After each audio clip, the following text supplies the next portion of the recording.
birthday party for the kids on Saturday, June 27th from 2 p.m. to 6 p.m. for kids ages 2 to 13 years old at the Simmons Boys and Girls Club and Mech School located at 3400 West North Avenue on 34th and North. Admission is absolutely free, and after 32 years, you already know how it goes down. And this year, don't miss the kids' phone party. Shout out to our platinum sponsors, the Office of Early Childhood Initiative, Mighty Small Moments, the Brewers Community Foundation, Spectrum, and Westcare, Wisconsin. Our gold sponsors, Maleka Early Learning Center, Liquid, formerly the Oasis, Unite WI, Community Health Primary Care Services, LLC, the Greater Milwaukee Urban League, Eisenberg, Riley, and Zimmerman, and the New Pitts Mortuary. Our silver sponsors, Mr. B's Privilege Lounge and Dog City, along with Running Rebels and Griffin CDL Institute. Limited vendor spaces available. If you'd like to support or make a donation, email homerblowfoundation@gmail.com or call 414-248-4954. I walk on the shoulders of giants who have come before me.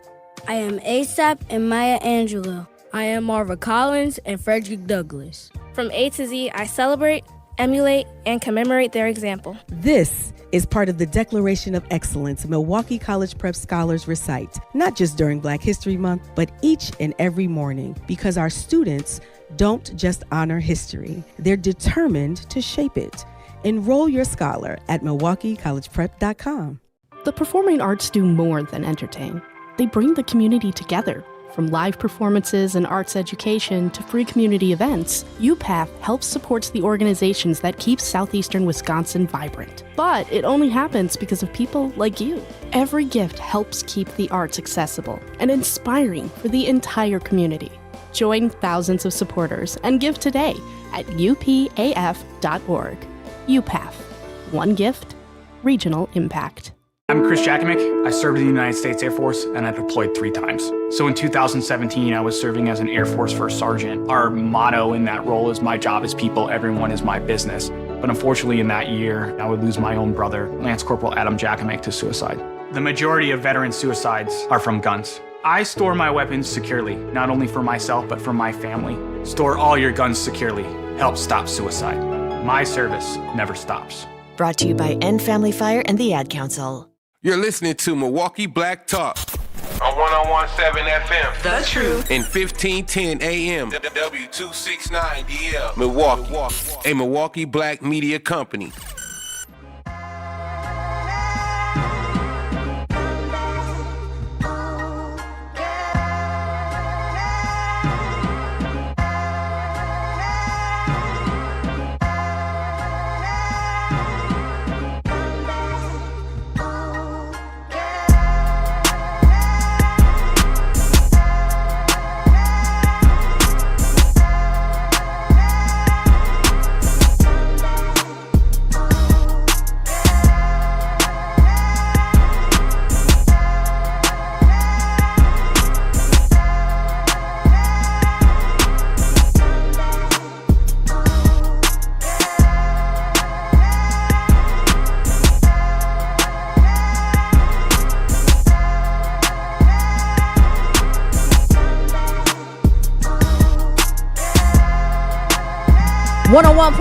Truth. It's your girl Jazz Tyler Digi Meech. We are live and direct at the American Family Insurance Studio in the beautiful heart of downtown Milwaukee.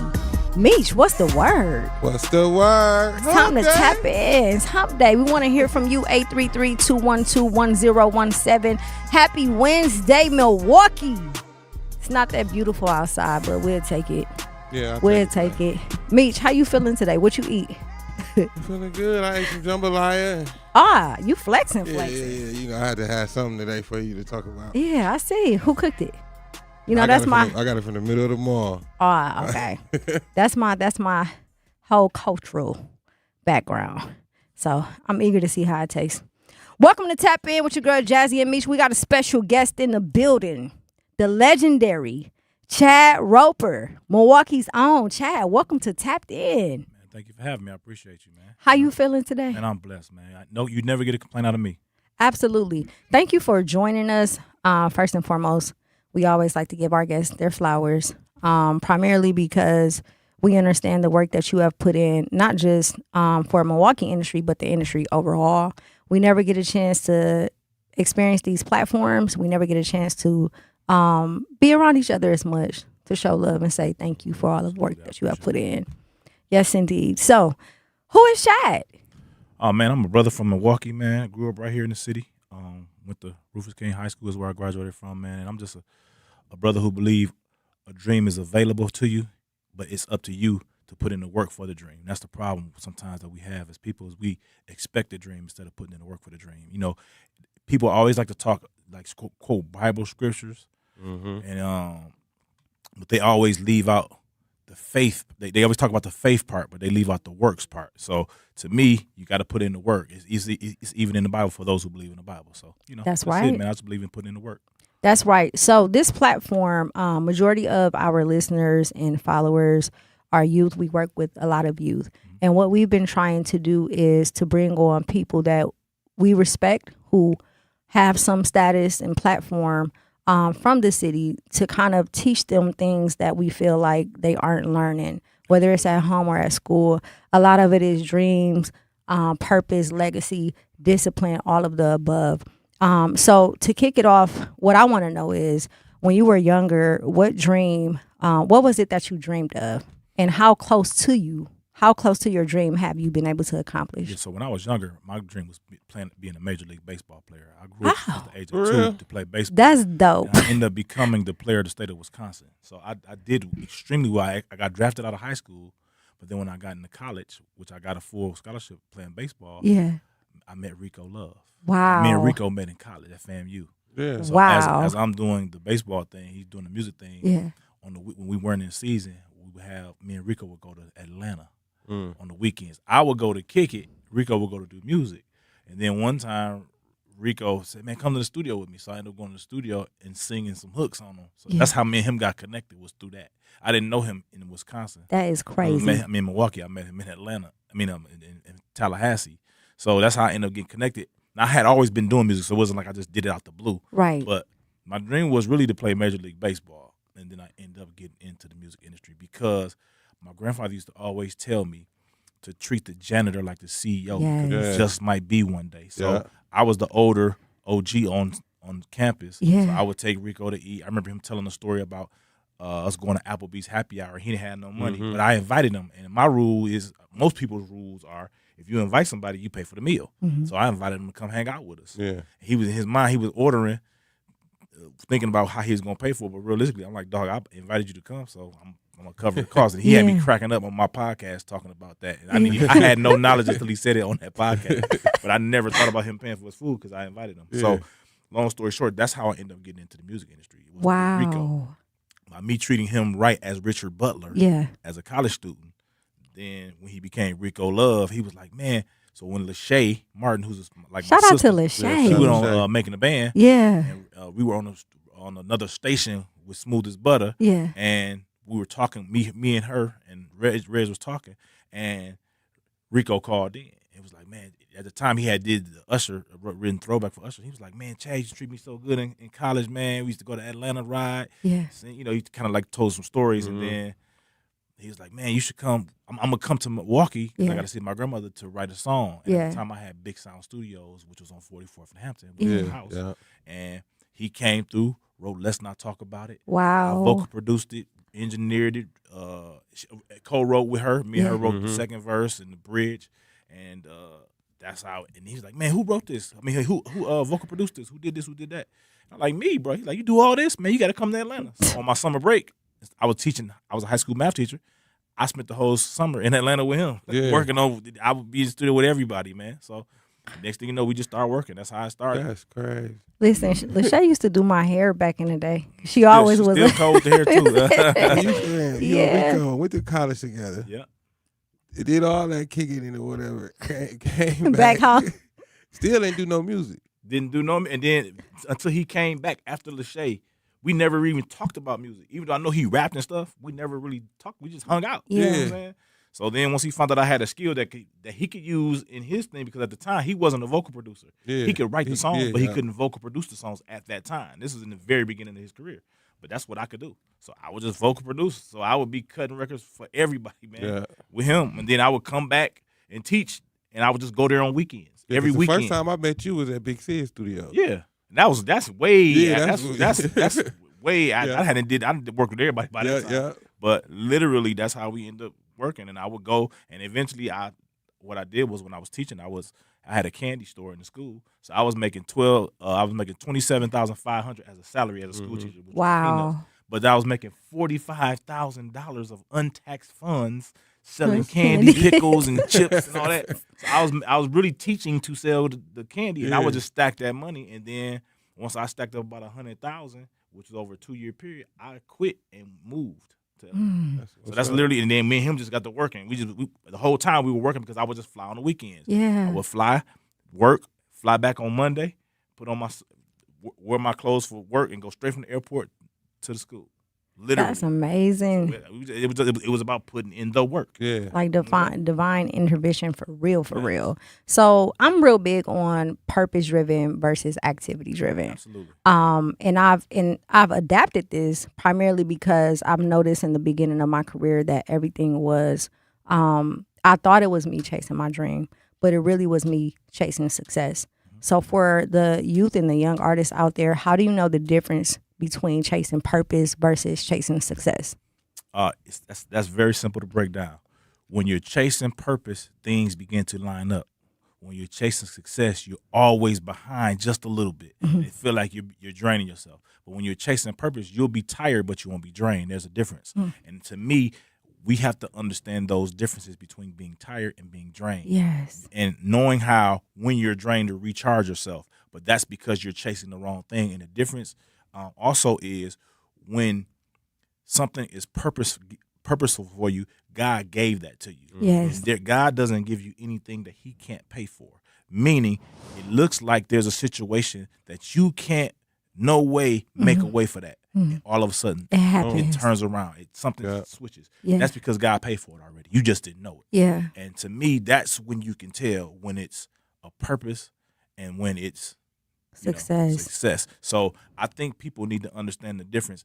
And I like to say, because I've been knowing Jazz for a long time, and Jazz is very similar to me in that the fact that she likes to give. She's a giver. I am as well. Yeah. So much so that I gave to undeserving and entitled individuals. Yes. However, I did what God put in my heart. So at that point, I never lacked anything in my career or in situations, because I did it with the intent of love and whatever, not in something in return. Jazz is the same way. So when I can name so many people that I've helped. Put it like this: if there are people who did major things out of the city, 9 times out of 10, which means 90% of the time, they've crossed my path. Yes. You can go from the biggest, like a Rico, to people who getting started. There's a young lady right now named I have a community for music people who are interested in the songwriting, producing, management, all that type of things in the entertainment industry. I have a community to help people. And there's a young lady that's in my community, rap artist, and her name is CC 2 Times. Okay. Right? And somebody was trying to do a distribution deal with this young lady. Now, this is one of the most, I don't know her. I never met her in person. I've only met her. She reached out to me asking questions on social media. I said, join my community. Yeah. So if something comes up, you're covered. And she didn't have, the resources for like attorneys and all this type of stuff. But because she's a part of my community, I said, let me know anything that comes across your desk that you're unsure about. Yes. And the young lady reached out to me. She's a part of my community. It cost her $0 to get my assistance.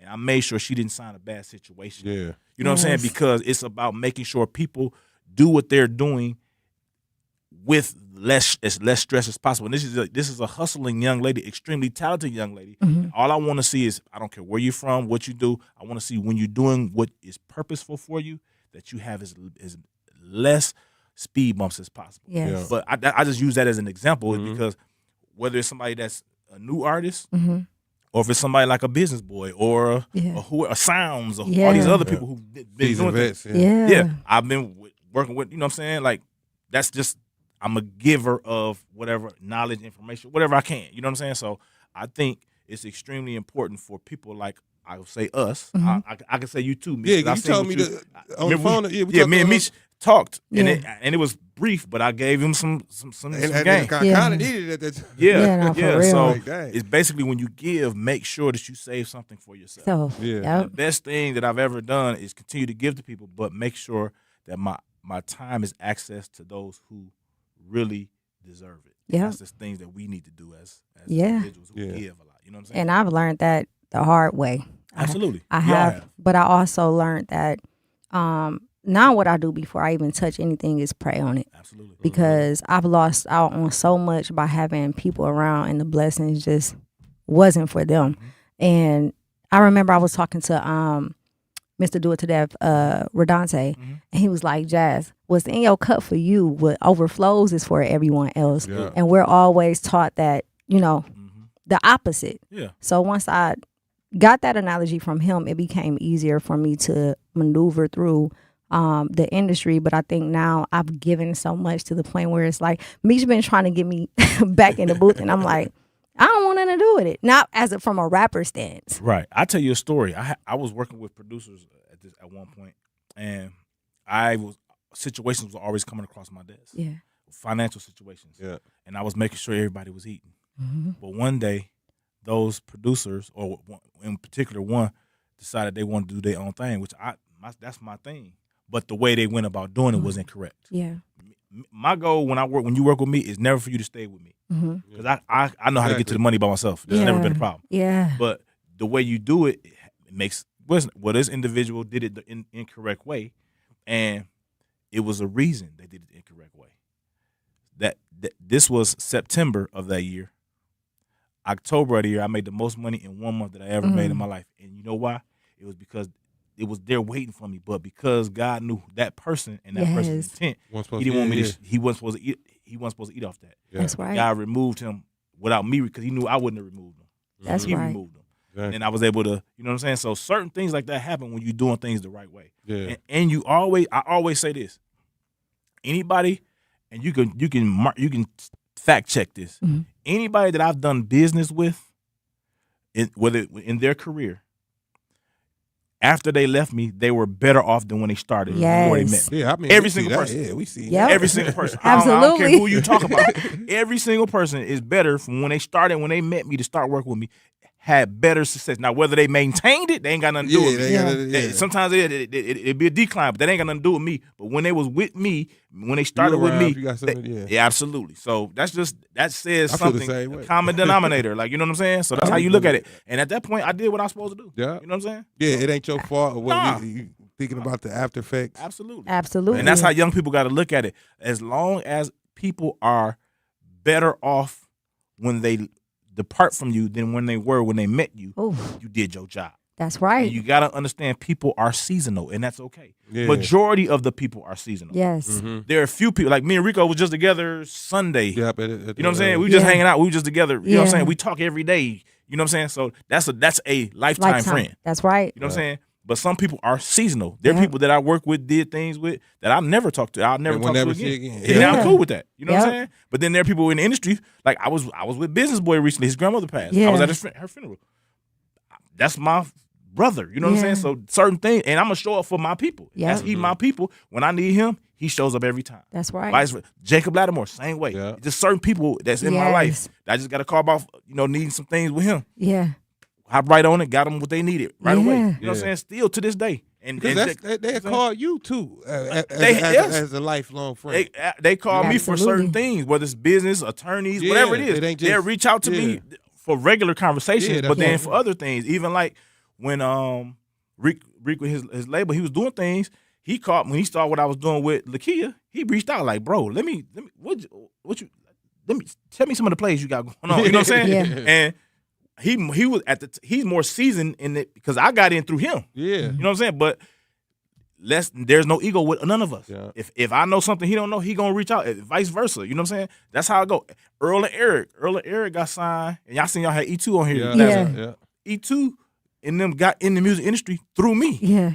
You know what I'm saying? Yeah, that's how I met Eric too. I was over there they got in the industry through me. Yeah. So they, at the time, I was Rico Love's engineer and vocal producer. Every producer you could think of that wanted him to write a song had to send their music to me. Yeah. Whether it's Timbaland, Dre and Vidal, Pharrell, whoever you could think of, they all had to email me to get to him, get him music. Because when we got in the studio, he would literally say, pull up something. It was on me what I pulled up. Yeah. I had to go through the beats. I'm like, you want somebody big? You want somebody, you just tell me what you want. Tim sent something? Yep, Timbaland. Or Pharrell sent something, or this person sent something. So he would do that, and I would just pull up. I had everything folded. Yeah. He said one time we were working with Michelle Williams, Destiny's Child. He said, man, pull up some new producers. I put up Sean Hinton, and I put up Earl and E. Earl and E he ended up writing a song called "The Greatest" for Earl and E. Yeah. From Earl and E's production on Michelle's. Yeah. He ended up doing the intro of Michelle's album was Sean Hinton's track. He asked me to pull up. I'm gonna pull up my people. Yes, come on you know what now. I'm saying? So as you should. So they get on the project. You know what I'm saying? They get checks. They end up signing. Earl and Eric end up signing with Rico. Yeah. That came through C-Note. You know what I'm saying? I'm not saying it to brag, but Earl will say the same thing. Yeah. Sean will say the same thing. Said it. So at the end of the day, that's how, to me, it's not about being, when you're in position, make sure you're putting people in position as well. And that's what young people, we got to understand. Whatever is for you is going to be yours regardless. That's Did right. nothing in my career get derailed because I help people. That's right. If anything, it helped me because now that I do more of the stocks and real estate, when I divil and dabble in the music, I got people that's in powerful positions to point to reach up. I can skip the line. Yeah. And to me, with a lot of young people, this is something you got to understand. When somebody's been where you've been, stop trying to pick the lock and they got the key. Yep. Why are we picking locks? You when making it somebody harder has for the yourself. key? It's crazy. Exactly. You know what I'm saying? And a lot of times you try to pick a lock, and it's a lock like a safe type Yeah. of lock. It's not like a lock on a Yeah. door. Yeah, absolutely. I got one of those 10,000-pound safes in my home. Yeah. Man, you can blow that thing up and it ain't opening. Yep. And you gotta gonna have keep the combination running into or the the key. same So, problem. yeah. You gonna keep running into the same problem. We got Chad Roper in the building. We want to hear from you. 833-212-1017. Do not touch that dial. We will be back. 101.7 The Truth. The performing arts do more than entertain. They bring the community together. From live performances and arts education to free community events, UPath helps support the organizations that keep southeastern Wisconsin vibrant. But it only happens because of people like you. Every gift helps keep the arts accessible and inspiring for the entire community. Join thousands of supporters and give today at upaf.org. UPath. One gift, regional impact. Life's better with Drive My Way from American Family Insurance because we know it's more than just a car. It's your escape pod, your adventure mobile, your memory maker.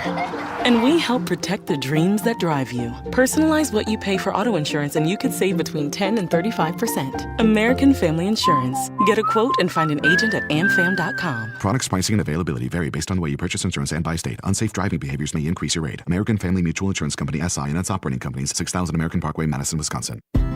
You can't buy a best friend. You can love them, walk them, pet them, and care for them, whether they want you to or not. You can take a picture or 50. You can fly to the moon, travel the world, or just stay in bed. You can't buy a best friend like that, but you can adopt one. There are millions of pets waiting for a best friend just like you. Help us save them all at bestfriends.org. Talking about guns with others might not always feel comfortable, but it could save a life. Here's a way to start a conversation. Your family is going over to your neighbor's home for dinner for the first time. How would you ask if there are any unlocked guns in the home? Hey, we're so excited for tonight. Before we come over, though, may I ask if there are any unlocked guns in your home? Our guns are stored securely, locked in a safe that the kids can't access. Awesome. Learn how to have the conversation at agreetoagree.org. Brought to you by the Ad Council. Wherever there's a need in our communities, there's a United Way. Improving lives so everyone can thrive. Where more people can gain access to healthcare and nutritious food for their tables. Where more community members can benefit from financial education and get connected to local resources for housing support. And where children are given more chances to reach their full potential. Community is where we find our strength and where we share our hope. United is the way. Visit unitedway.org. Are people around me safe when I vape? Science does not support that belief. Exhaled vape emissions linger in the air, affecting indoor air quality and bystanders in the same space through secondhand exposure. Vaping emissions can also accumulate on clothes, hair, dust, and furniture, leading to exposure risks to bystanders of all ages. And vaping around a pregnant person can lead to serious health impacts on fetal and childhood development. Enough with the puff. Learn more at ul.org/vaping.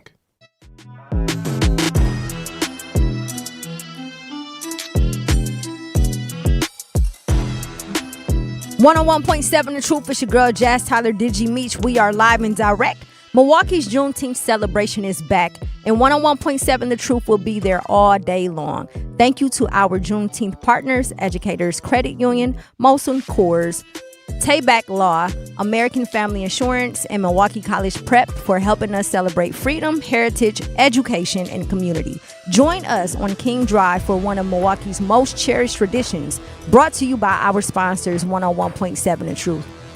We got Chad Roper in the building, Milwaukee. Chad, we are talking dreams, purpose, legacy, music. I want to tap into the mental health piece. Absolutely. So for me, I started doing music 7th grade. It was me, Okie, Pizzle at Morris Middle School. And we formed a group. By the time I got to high school, I met Kool-Aid and another individual. And then it went up a different level. By the time I met Zaytoven, I was about 20, 21. So I felt like the transition has always been there, but the preparation mentally was not there. I was not mentally prepared for that level at 21, especially coming from Milwaukee, right? What is the best way to prep for young artists if you are entering into this music industry on a mental health stance? See yourself as the largest version of yourself. So if I'll use like a Beyonce or Rihanna as the bar. Yeah. See yourself as that. So when that becomes to fruition, it's not a surprise. Ready. A lot of times people have such low expectations for themselves. They're shocked. Yes. You know what I'm saying? When it actually happens, they're like, oh my God. I mean, so then, I've seen it. Yeah, like and then they start to self-sabotage themselves. Yeah. And if they don't have a team around them, that part. That's going to let them know, listen, whatever it is, whatever we so just going to be, I'm going through it with you. You know what I'm saying? Yeah. Whatever, when I was working with Lakia, whatever Lakia went through, when the city had the backlash, guess who was right there? Yeah. Me. We were, matter of fact, we were in New York. We were standing outside Biggie's house taking a picture when we started getting text messages. We were literally outside Biggie's old complex. So I'm like, hey, whatever this is, we gonna ride. Yeah. That's it. We ride. Ain't no whatever. If I'm on your team, you got a problem with us, not them. Yes. You know what I'm saying? So what that did was it did not stop the momentum we had. Yeah. It did not. We did all the radio, all the breakfast clubs, and all these other. It didn't stop nothing. What people have to understand is you got somebody there. If you have somebody there, take advantage of having somebody there. You know what I'm saying? There's nothing wrong with being used. Just don't be misused. Misused. That's right. That's all. That's what my biggest thing. Yeah. Like, use me right. Yeah. Don't misuse But it's me. on you to dictate how to be used. It's not on them. You set the standard for how to be used. You don't just get up and right. So do. Yeah, like right now people think I'm the. I remember Steven Jackson when he played for the Bucks. Yeah. He finally got in contact with me. He said, "Boss, Yeah. I'm an NBA player, and I couldn't find you. Yeah. I've been looking for you for 2 months since I got here to Milwaukee because he rapped. Yeah. He wanted to get with me to record and all that stuff, so we ended up working together. You know what I'm saying? Yeah. But he was like, bro, I've been trying to get nobody. DJ O wouldn't give you my number. Give me your number. Nobody would get. They said they got to talk to you first. He's like, man, you like the hardest person on the planet to get in contact with. I said, I absolutely am, and it's for a reason. But I'm glad we finally connected. Yes. You know what I'm saying? So at the end of the day, you have to limit access to yourself. That helps a lot. Yep. When you're doing something like that in the music industry, now think about working a 9 to 5, making maybe 30, 40 grand a year, and then boom, you got 200,000-300,000. Boom, you start making some M's. That's a big jump for anybody. So you will start to get scared because you're not used to that, and you will start to self-sabotage yourself. Yeah. But if you got a team around, like when I'm on your team, I make sure we set your business up. I make sure make sure your credit is on point. Mm-hmm. I make sure we pay you through your company. Mm-hmm. Like things that you're supposed to do in business. So now, when I'm not around, when it's time to tax people to show up, you don't owe $500 million. You know what I'm saying? Exactly. So that it's things like that you do when you have a good team. But it all goes back to having a good team, literally. And to me, that's where a lot of the mental health starts at. And then you can't allow your family to affect what you got going on.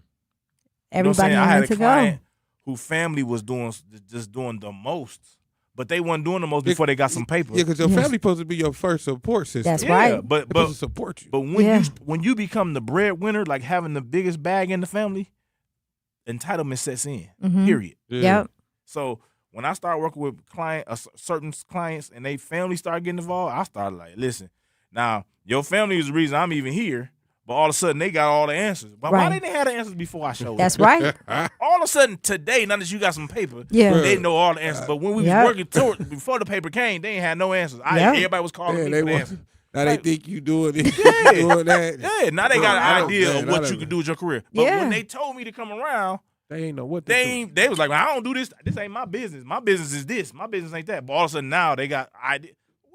How all of a sudden now the that money stuff moving. Yeah, like and not just family, outsiders as well. Friends. People you don't know, people that's friends. So they see a lot of times when you work with artists or producers or songwriters that start to get successful, before the artist or songwriter or producer gets successful, don't nobody want to do nothing with them. Yeah. As soon as they see motion, dollar signs go into other people's ear. Now, if the artist, producer, or songwriter is dumb enough to fall for it, you will see their career decline once you Facts. once the main people who was around that the money didn't matter. Like me, I had money when I worked with except when I worked with Rico, we were both coming up together. But like a lot of the producers and artists and everything that I worked with, I had money when I was working with them. So I didn't need it. wasn't like I was depending on them. You was already what I'm saying? Chad. I was already me. Yeah. So at this point, I'm not there for the paper. I'm gonna make sure I'm gonna make some money because you gonna make some money. But Exactly. I'm not there for the money. So if we got ideas we want to do, and you're an artist that work with me, if we want to shoot a video, we shooting the video. We not waiting on the label to shoot a video. Yeah. If we want to do a photo shoot, we doing a photo shoot. Real. Lakeisha's first photo shoot on her thing, I paid for that. Yeah. The label didn't pay for that. Me. Yeah. On her first mixtape cover that first came out in December, that was her. Keontae styled her girlfriend at the time. Styled her. Mm-hmm. I put the money up for the shoot and the clothes. Yeah. And we shot it. The label spent money on the shoot before that. We did our own thing, and that thing, Keontae styled her. That thing went crazy. Them Got her custom numbers. pieces. I paid for that. That wasn't the label. Yeah. Mm-hmm. The label had to reimburse me after, whatever, because they wanted the content. Because if I pay for it, I own it. Right. But you got to buy it from me. You know what I'm saying? That's right. So at the end of the day, long story short, if I was the average person who couldn't afford it, then we could have never shot that. You know what I'm saying? Yeah. It cost $5,000. Yeah. The average person ain't just got $5,000 to throw around like you that. sitting around waiting so on the label. That's how you don't have to wait for the label when you got your ducks in a row and you do business for real. You've been doing business before this even come. So certain things like that are extremely important. Now, what that says to my artists is when we want to do something, we're going to do it whether the label rock with us or not. Yeah. Mm-hmm. If it's an idea we got, let's It's go. us. Because her and her girl thought that we could do it better. I said, well, if y'all think so, let's go. Yeah. And we did it better. Mm-hmm. You know what Yes, I'm saying? indeed. And don't get it twisted. That's not a dig at the label. At the time, we knew her better than they knew her because she was new to them. Yeah, they had like all the artists going crazy. Absolutely. It's like, did y'all even have time? It wasn't even about that. They did a pristine job. It just they didn't know the artist. Yeah. Because she was brand new. Yeah. So my goal was to get them to see what this is and then take it to where they wanted to go. Yeah. Yeah. And that was all. But in order to do that, you got to have resources to do that. And we had resources. Yeah. So that's all. And that makes your client feel comfortable because they know, you know what I'm saying? Even to the fact when I negotiate for my client, my negotiations don't take, it ain't quick. It took us for the, they was like, man, this the longest, he was like, this the longest negotiation I ever been through. But we want to make sure it's right, brother. That's right. I want to make sure everybody feel good when we done. Nobody's going to get what they want. Yeah. Everything they want. But everybody going to get majority of what they want. Absolutely. So now, if there has to be an exit clause, I want it to be easy for my client to exit if there ever that comes a time. Whether I'm around or not, I want it to be an easy transition. That's right. For both parties. Because you still attached to it. Absolutely. Because now what they going to say, oh, I had this bad deal. And Yep, it was because of and it was dude. Chad, No, yep. that's not going to happen under my wife. That's right. You know what I'm saying? So That's right. That's it, man. And all that plays a part. I say all that to say all that plays a part in mental health. Yes. If somebody doesn't feel like you can help them, you know what I'm saying? Yes. That's not the end all be all, but that lessens the contributions to the mental health. Absolutely. Knowing that, you know what I'm saying? Absolutely. Now, I ain't acting like I'm perfect. We made mistakes figuring things out, but that's whether I'm working with writers, producers, whatever. I made mistakes, but shoot, I'm a human being as well. Yeah. But it wasn't a mistake where It was intentional. Yeah, and it cost them something financially. Like it was a financial hardship. It didn't cost them financially. No. It didn't cost them, you know what I'm saying, like in that area. It may have cost us some time, but it didn't cost us in revenue, which is a good thing. well. Yeah. Oh, absolutely. Yeah. No. She doing well. Yeah. You know what I'm saying? So that's that. I'm just saying. I'm not talking about just one art. I'm talking about whether it was a songwriter. I've helped songwriters that were in bad publishing deals. One particularly from here. He wanted. He was like on the brink of wanting to commit suicide. His deal was so bad that he negotiated himself See? And an attorney that didn't care, just wanted to check. Yeah. I helped them get out their deal and got them in a better deal. Come on now. You know what I'm saying? Like literally. Yeah. So at the end of the day, they were in the now what they do with that deal once they in it is completely on them. Yep, that's but right. my thing was the deal that I got you was 10 times better than the deal you got yourself At in. the time he called you, Absolutely. Man, he was a man. He was going ham. Absolutely. Yeah, so, you know, and they could be happy now and all that type of stuff, but don't forget how you got there. Yeah. Don't forget we all make mistakes, but it can be done right if you have the right team around you. That's right. That's right. We got to go to break. Do not touch that dial. 101.7 The Truth. Denied VA benefits or Social Security disability, hurt on the job or an auto accident? Tayback Law fights for people who deserve better. Veterans benefits, Social Security, personal injury, and workers' comp. They don't stop fighting until you get what you're owed. And you don't pay unless they win. Get Tayback for the payback. TaybackAttorneys.com. That's TABAK attorneys.com. Don't miss 3 weekends of live music at Milwaukee's Summerfest, presented by American Family Insurance, including Don Toliver, Post Malone, LMA, plus The Roots, Gene Dawson, Rev Run, and more. Get tickets now at summerfest.com. My mom has decided to learn to paint, and she's good. My dad's now into creative cuisine, and I've already put on 6 pounds. Learning new things comes with age. My mom, she started forgetting my name and what we're talking about. Forgetting well-known things doesn't. Memory loss may be a sign of Alzheimer's disease. Early detection gives you and your loved one time to plan for the future. Learn the warning signs of Alzheimer's at 10signs.org. Brought to you by the Alzheimer's Association and the Ad Council. Don't act like that. Don't wear that. Don't think that. I've heard everything you tell yourself every time you felt different. And I want you to know that you can be vulnerable and powerful. That taking care of your mind is taking care of everyone you love and who loves you. Love your mind. Find mental health resources at loveyourmindtoday.org. Brought to you by the Huntsman Mental Health Institute and the Ad Council. The possibility of lung cancer can be pretty scary, especially if you're one of approximately 8 million current or former smokers at high risk. That's why SaveByTheScan.org wants you to know that now there's a breakthrough low-dose CT scan that can detect lung cancer early, and it only takes 60 seconds. You stop smoking, now start screening. For an easy quiz to see if you're eligible, visit SaveByTheScan.org. It could save your life. SaveByTheScan.org is brought to you by the American Lung Association's Lung Force Initiative and the Ad Council. Reading aloud to children sharpens their listening skills, expands their vocabularies, and nurtures a lifelong love of reading. That's why Reading is Fundamental, the nation's leading children's literacy nonprofit, offers free monthly read-alouds by popular authors through its Rally to Read program. Visit rallytoread.org to watch the read-alouds and discover exciting reading activities for school and home. Visit rallytoread.org today. Rally to Read!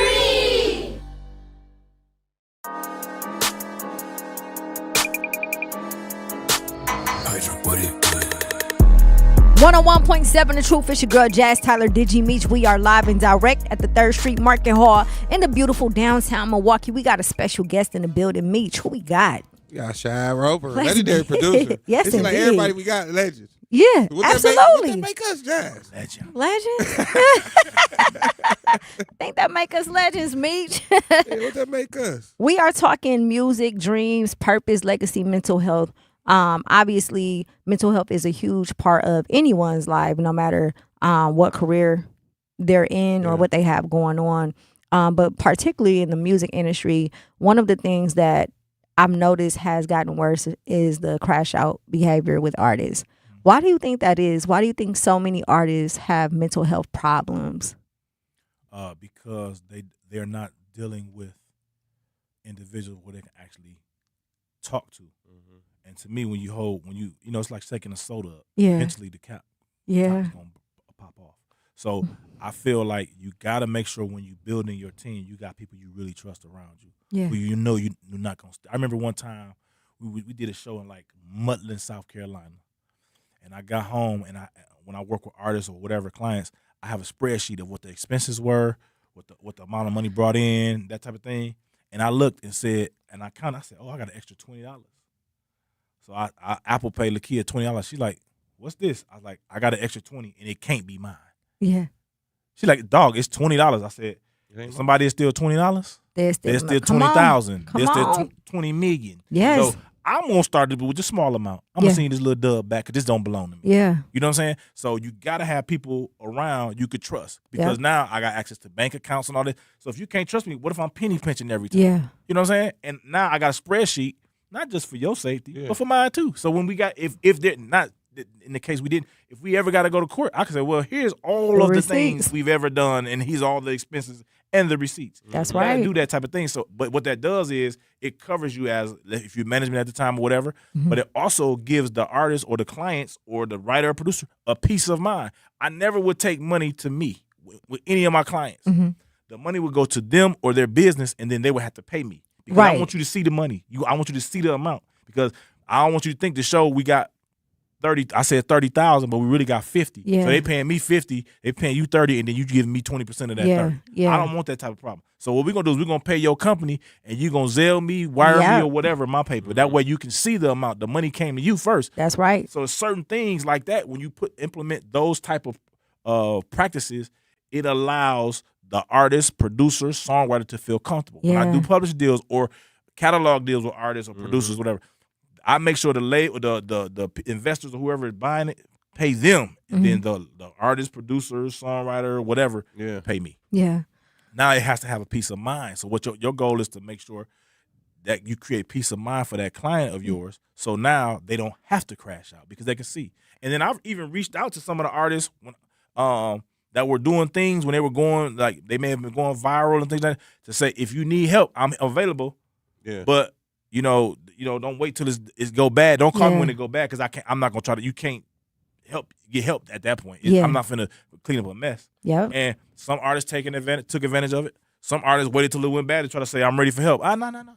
You ain't ready It's for too help late. now. That's right. It don't come now. It's over with. I mean, now that's what they do. Man, listen. They call me right now. Like, Bruh. it's over. Like, can't beat me. 3 weeks ago, I talked to this artist. What's this? 26.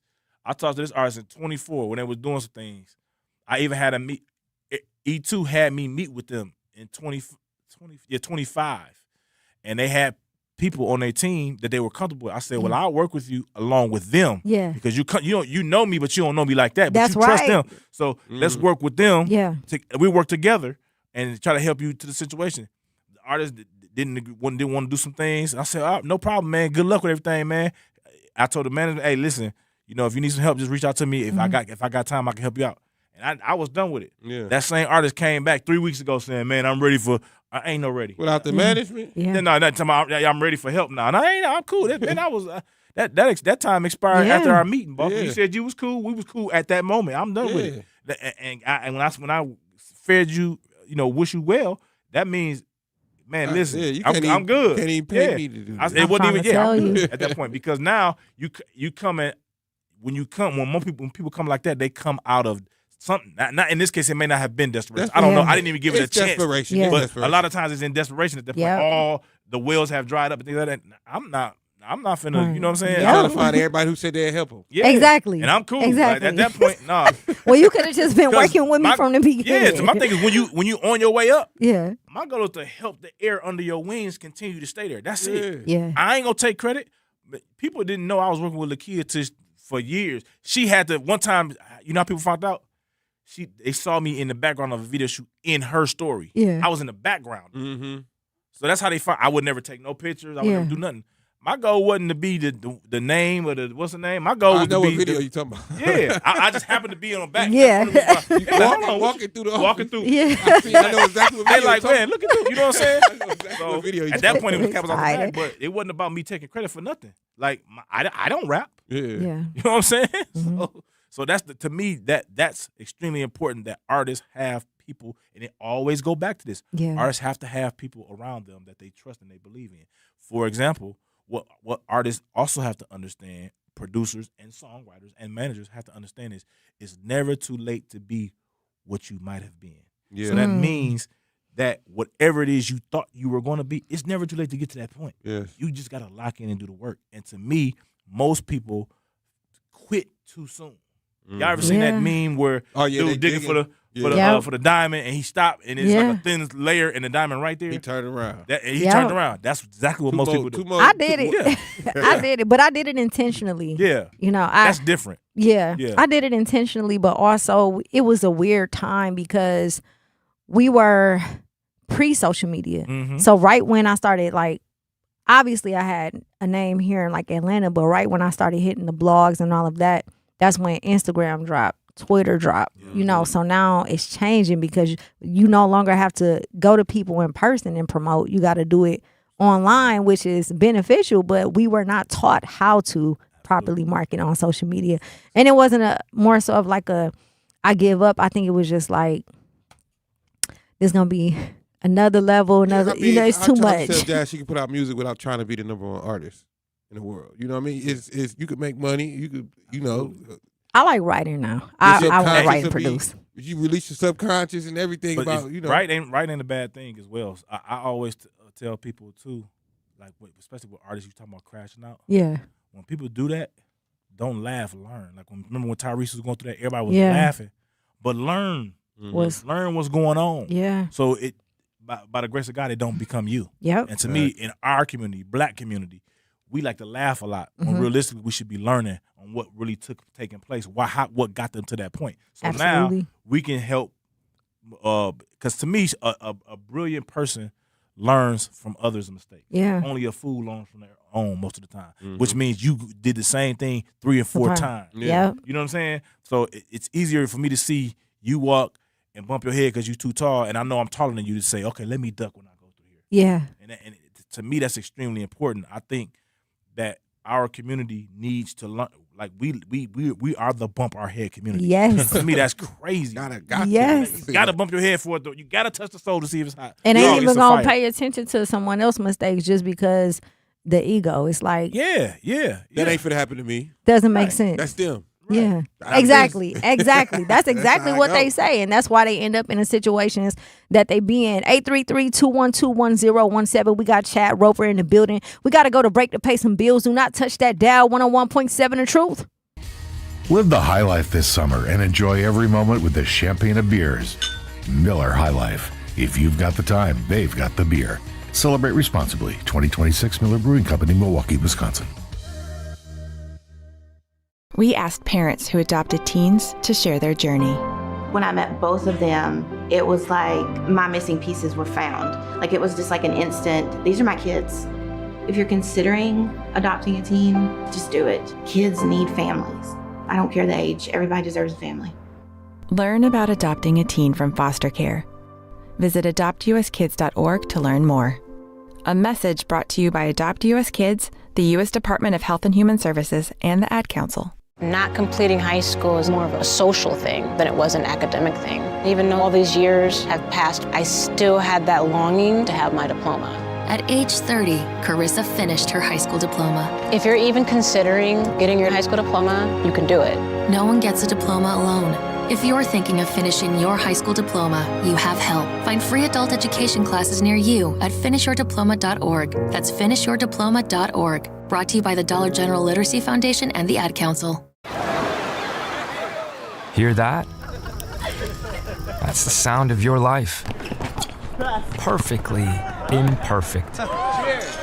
Beating in rhythm to the world you've created. But every time you drive after drinking, the music gets drowned out. Your life sounds pretty great. Don't let a buzz ruin it. Buzz driving is drunk driving. Don't drive buzzed. A message from NHTSA and the Ad Council. Doctors Without Borders is delivering life-saving medical care where it's needed most in communities around the world. From bandaging war-wounded patients in Sudan to providing clean drinking water in Haiti, we're in more than 70 countries worldwide, bringing patients from sick to recovering, from emergency to aid, from crisis to care. This life-saving care is made possible by a global movement of supporters like you. Thank you.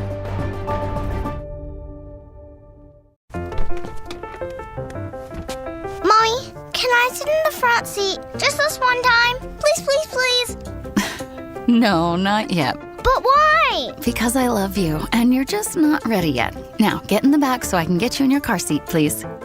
Putting your kids in the right seat for their age and size is an act of love. Check that your kids are in the right seat at NHTSA.gov/the right seat.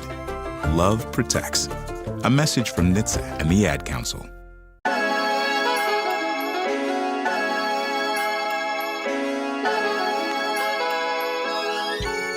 101.7 The Truth. It's your girl, Jazz Tyler, Digi Meech. We are live and direct. Happy Hump Day, Milwaukee, Meech. It's Hump Day. It's Hump Day. I wasn't gonna sing. No, you got to stick to producing, Meech. What's You the gotta word, stick Truth to Nation? producing. Shout out to the chat. Shout out to all the listeners. Make sure you like and subscribe to our YouTube channel. We got a Milwaukee legend in the building. Not just Milwaukee, but an industry legend who happens to be from Milwaukee, Chad Roper. Chad. Yeah, this Thank all you for the joining us producers big homie today. Right here. It No, should for be. real, Yeah, for you know, real. it should be. It got to be. Listen. All love, man. Listen, it's what everybody who quote unquote I'm a big homie to, they're way more talented than I am. That's how I be The feeling. difference too. is Everybody feels. the difference is I just have the literally cut on and cut off of business. I know how to make it not personal. Yes. And that's the hard part. Most people like to make it personal. You know what I'm saying? Me and Josh talking about that. Yeah, All like the you gotta time. if That we was my doing business, problem. that's what it is. Yeah. And I'm not mad one way or another because we doing business. Yeah. Now, if you're doing something personal and it's something different, that's a different situation. But as long as we doing business, I'm not taking nothing personal. One thing I do know, appreciate you, Chad, about is it doesn't matter how long a person goes without talking to you. If you rock with them, they can call you anytime, anytime, and ask for any type of advice or anything. And it's so many people that do not offer that, especially to the generation that's under them. So I just wanted to highlight that. That's a big Appreciate deal. that. It's a huge deal, especially in today's world. So I wanted to be what I didn't have. So Exactly. me and Rico, our generation, we didn't have that. We didn't Yeah. have OGs to talk to that had the game to give us. We didn't have Yeah. it. It was gate kept at that time. Yeah. So we said when we get in position, we not gonna be that. That's why I got that school community I got. Yeah. Because if people need help, just like I was talking about the young lady, she needed help. She reached out. She DM'd me and then she called me. I said, this is not a text message. This is a situation we got to actually have a conversation about. Yes. And I want to make sure that she don't get, you know what I'm saying, whatever. Yeah. So I wanted to be what I didn't have, and that's what we need to do as people. Be what you wanted when you were coming Exactly. up. Like, I didn't have a father growing up. I'm an amazing father. Yeah. But my father was trash, and that's okay. But I'm not though. Right. So it stopped with me. That's right. So I now just been Deuce, coming up, too. when Deuce have kids, he gonna be Yep. better than me. He's supposed to be better than me. He gonna have a better start than me. He gonna have more money than I had when I Yes. started. All that type of stuff because Yeah. that's what you're supposed to do. Pay it forward. Exactly. You know what I'm saying? So, how do you? One of the reasons why I don't do music anymore is because there was a period of time where it was so hard for me to be inspired, right? Especially when you're juggling parenthood, being a spouse, a multitude of things. What are some of the things you do to stay inspired, especially coming back home? Because we know being here sometimes it can be very draining. Yeah. So to me, it's being you have to be self-motivated in order to make it in this. Most 90% of those who are stars, big stars, Yeah. whatever, writers, producers, they're self-motivated. Motivated. I watched Rico write great hit record. We were in the studio with Usher at a time he was going through his tax issues. Now he could have let that bother him. Yeah. Couldn't get the records and all that. I saw it firsthand because when I was in Miami, I was staying at his house, so I saw everything firsthand that was going on, and he kept it to the stuck to the business. He didn't let the outside noise deter what he had going on. Yeah. And to me, it's about being self-motivated. The greats are self-motivated. Point blank, they're the most disciplined and they're self-motivated. Literally, that y'all see Kevin Hart, how he'll get up and he do the morning runs, whatever. Yeah. To this day, the man filthy rich. He still get up at 3, 4, 5 o'clock in the do morning the to work same out before he thing. start his day. Yep. You know what I'm saying? That's discipline. Certain things you just gotta do self-motivated, that you can't look for motivation. Like if you're in a marriage and you're looking for your spouse to make you happy. It's Hang it over up. with for that marriage. I promise you. I never look for my wife to make me happy. I don't. Yeah, I you look for just- me to make me happy, and then she can contribute to it. That's right. And that's how it's the same concept applies when you do the music or the writing or the whatever it is you do. You got to make yourself happy. Yep. And to me, that's what it's about. You have to be self-motivated. If you're not self-motivated, it's not the industry for you. Period. Absolutely. I got some rapid fire questions Let's for get it. you. I'm going to ask you a question and then I want you to tell me why. Dream bigger or work harder? Dream bigger. Why? Because you're going to always work. But if you limit your dreams, there's only a certain level of work you're gonna do. So you gotta make sure you continue to you need to dream so big it seems impossible. Yes. You gotta keep working. You gotta be keep delusional. working. So dream, you gotta be delusional. That's Absolutely. Fame or freedom? Freedom. Well, we know why. Absolutely. What artist do you believe that every young person should study? I would study Michael Jackson because you have to learn the pros and the cons outside of the fake foolishness of Yeah. the kid. Outside of that foolishness Absolutely. part. I'm talking about how he built his brand, how he mastered what a brand was, how he was hands down the biggest artist to ever live. Period. Facts. Nobody was bigger than him. So you need to study why, what did he do at the time, and then apply it to modern day times. If Michael Jackson had social media right now, he'd have 1 billion followers. Yep. Well, That's a well fact. over that. Wait, Think yeah. about that. Well over that. Yeah. So think about it like that. So literally study the best whoever did it. It's him. Absolutely. I agree. What is one dream that you are still chasing? And how often do you create new dreams? I create my new dreams are like development, like and I do the real estate thing and the stock day trading and stock market thing. But now I want to get into the development side of it. So that's a dream of mine now. I read a book by Don Peoples, and he was the first black man to start building skyscrapers and things of that nature. So now I'm trying to go in that realm. And one thing about real estate and stocks, the numbers are the numbers. Right. They don't talk back. They don't have an attitude. They don't feel crazy. So I had artists trying to get me to work with them. I'm like, man, please. I made $5,000 in my boxing shorts. They had to deal with They had to do. Yeah. And went right back to bed in 30 minutes. I'm cool. I gotta get on the plane, whatever, to make 5 G's with you. I'm cool. And you still gotta hear you. Still gotta Yeah. Absolutely. The dreaming part is hard because I run into a situation where I've accomplished a dream that I wanted since I was a child, but I never prepared for after the dream. I think that's the hardest part. And when you get to that point, it's easy to kind of hit rock bottom. So how do you prepare to dream once you achieve your dreams? Because a lot of times where we grow up, we're not even taught to dream, let alone accomplish our dreams. Absolutely. The dream should be like a tree. The dream should be the stump, but then there are branches to the dream. So you got to create it like that. Yeah. So that's, to me, the key to continuing your dreams. Yeah. People, like, let's think about all the billionaires who make the apps and things of that nature. The app started as one thing, but then remember when Instagram started, it was just pictures or whatever. Then you got 5-second videos, 15-second this and that, and now you got stories and this and lives and all that. They kept adding to the branches of the tree. They kept having branches to the tree. You have to have branches to the tree. The dream is the stump. Yeah. The extra are the branches. So you got to continue to have branches to your dreams. And I always tell people one thing about a dream: it never expires. I met a woman, an old lady, when I was traveling back from New York, and she was in her 80s, and she sat next to me. I had on the jogging suit. I didn't have a haircut or whatever. I looked real rough, and she was talking to me because we were waiting on a delayed flight. She said to me, "One thing, young man," white lady too, which was surprising. Most white people would stay away from me because I look. I don't know. Yeah. So she basically said to me, "Young man, I'm 87 years old or 78, one of the two, and there are some things in my life I wanted to do that I did not do, and I regret it to this day. So if anything you want to do, try it. I would rather for you fail and understand that you tried it than to wonder what would have been like if you would have tried it." So I always tell people, whatever it is you're trying to go for it. I'm a kid from Milwaukee that grew up on 16th and Atkinson, the capital, and I wanted to be in the music industry and be the biggest. Yeah. You still chasing. And I did some great things. It gave me my dreams still, but my dreams have changed from that. Yeah. But my thing is, bro, I didn't travel the world with music. I've been to South Africa. I've been to. I was in Santorini before Rick Ross and them and the Kardashians been. I've been in Greece and all that way before people was talking about it. Yeah. This is 2014, 15. I'm there doing it. You know what I'm saying? So I've done things around the world that off your music, dreams. That music. Yes. You know what I'm saying?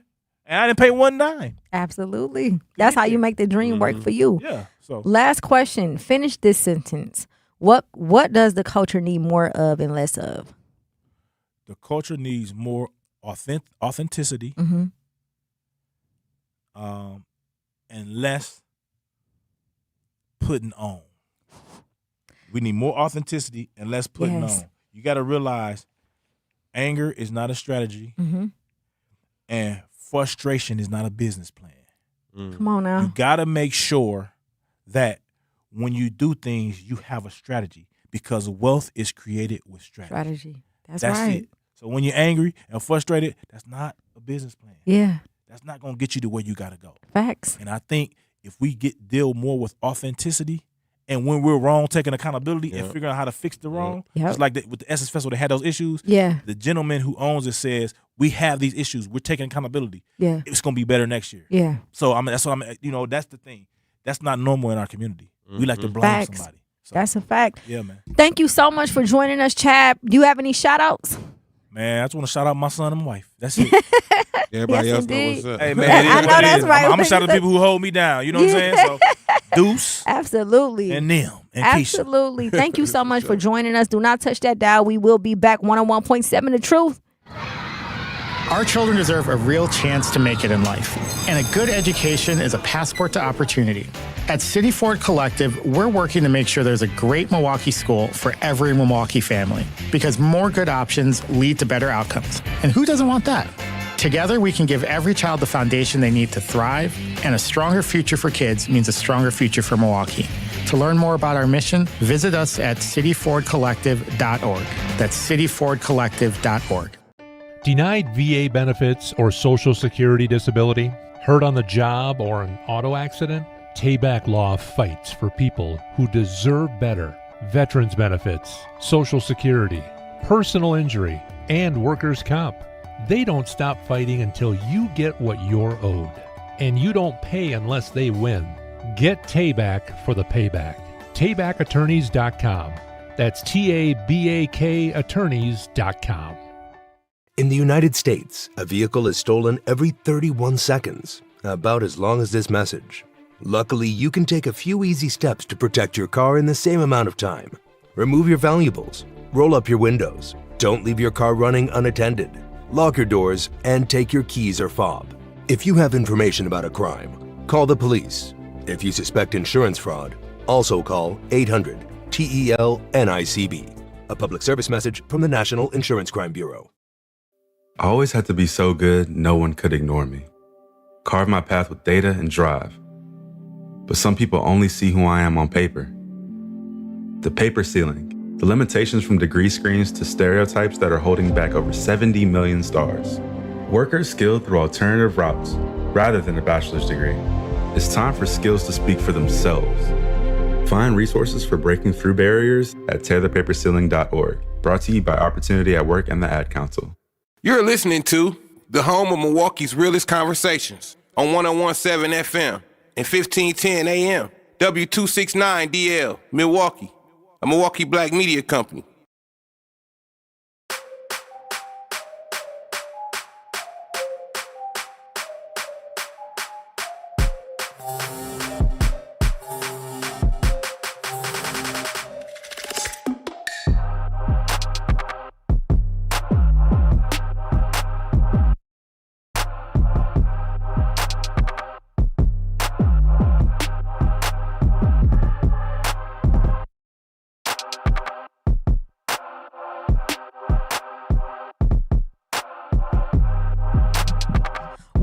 .7 The Truth. It's your girl Jazz Tyler Digi Meech. We are live and direct at the American Family Insurance Studio in the heart of beautiful downtown Milwaukee. Shout out to Chad Roper, man, the legendary Chad Roper, for stopping through.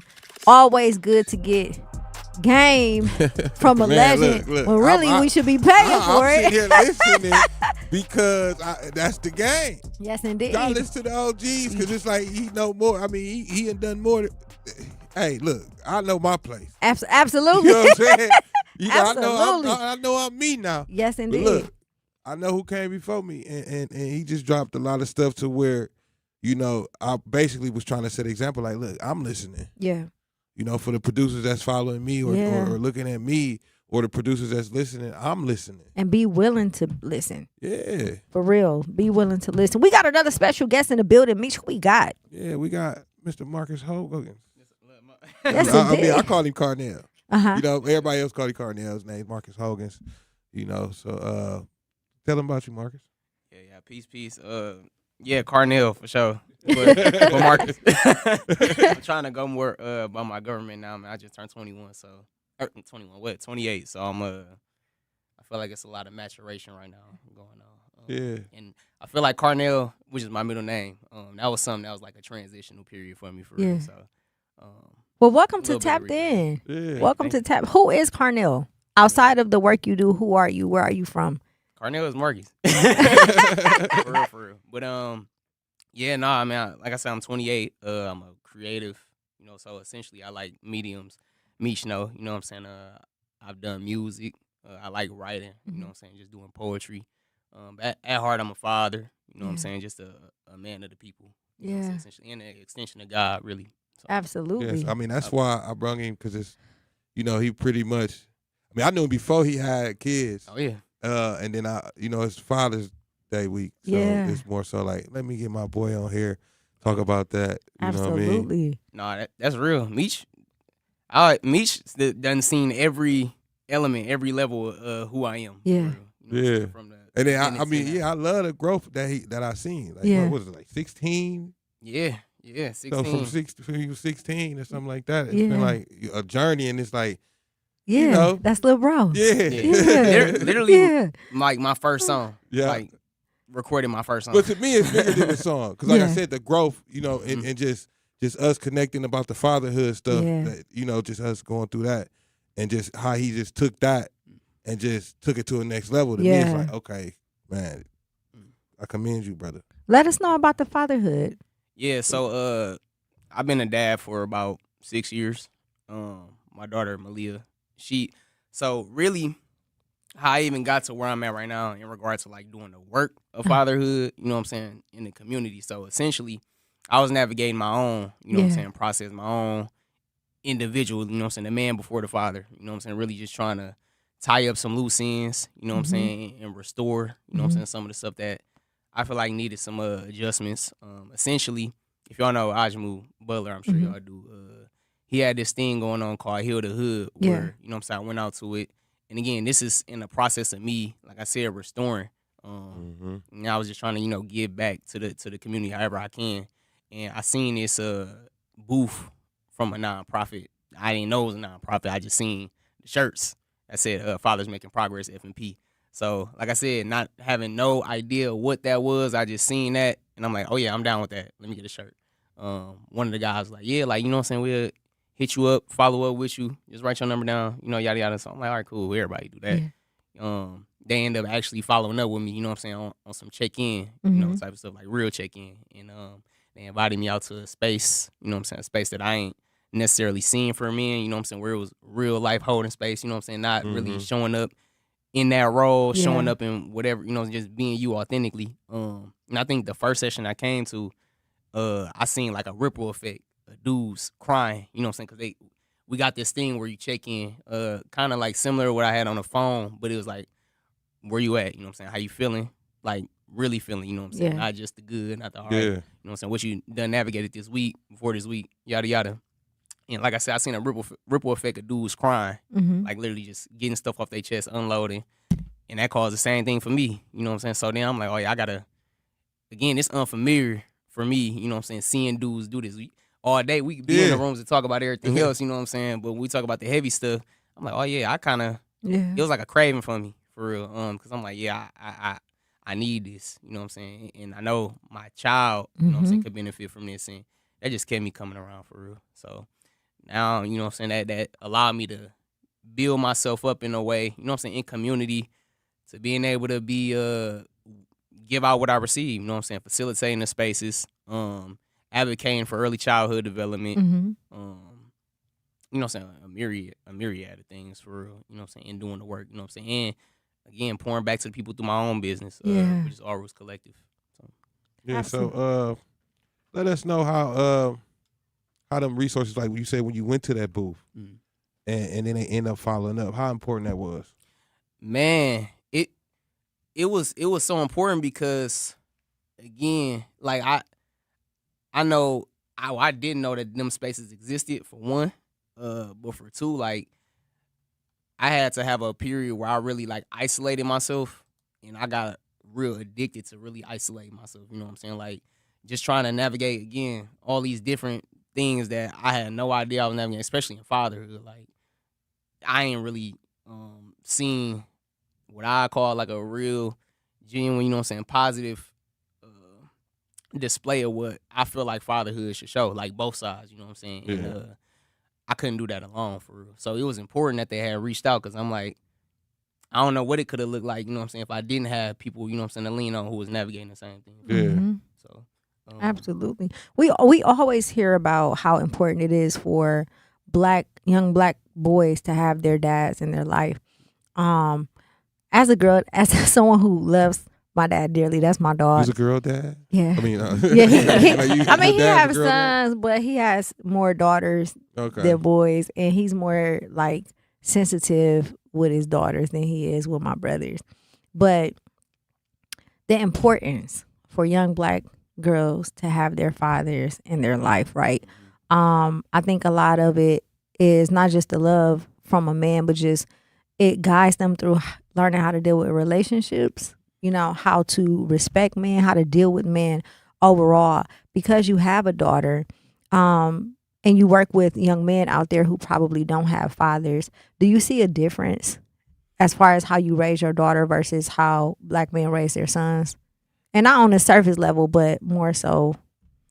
Yeah, for me, I think what I've seen and what I see, it's a bit of a shift now. Like, I feel like men try to be more, you know what I'm saying, emotionally present with their sons nowadays. But just from, again, what I've seen, you know what I'm saying, as a majority, I think navigating it like with a daughter, like, you gotta let them guards down, for real. Yeah. Like, you can't really help it. It's almost like really like doing a disservice or disregarding, you know what I'm saying, your intuition, you know what I'm saying, yourself, really, ultimately, when you choosing to, you know what I'm saying, show up for a young girl and allow her to have that same space, you know what I'm saying, of being emotionally present, you know what I'm saying, and just have that real example, like you had mentioned, you know what I'm saying, what you deserve, for real, you know what I'm saying, what you deserve in a man, and because I literally was just thinking about this earlier, you know what I'm saying, just how like still I don't really understand it. I understand that, you know what I'm saying, certain people just exposed to what they exposed to. But I still be having like a part of me that gotta figure out, like, you know what I'm saying, how can people turn away from that conviction? You know what I'm saying, that conviction, especially with a young girl. You know what I'm saying, just knowing. Yeah.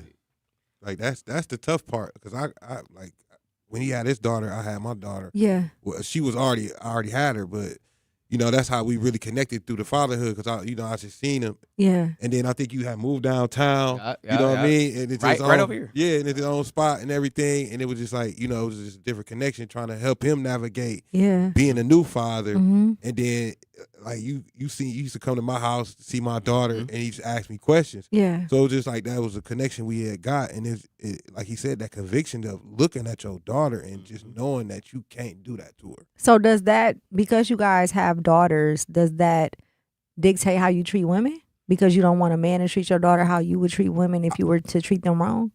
Yeah, but I think that's already in you before. You know what I mean? Like, me having a daughter didn't change the way I treated women. I was already treated. I treated my daughter the way I was already treating women.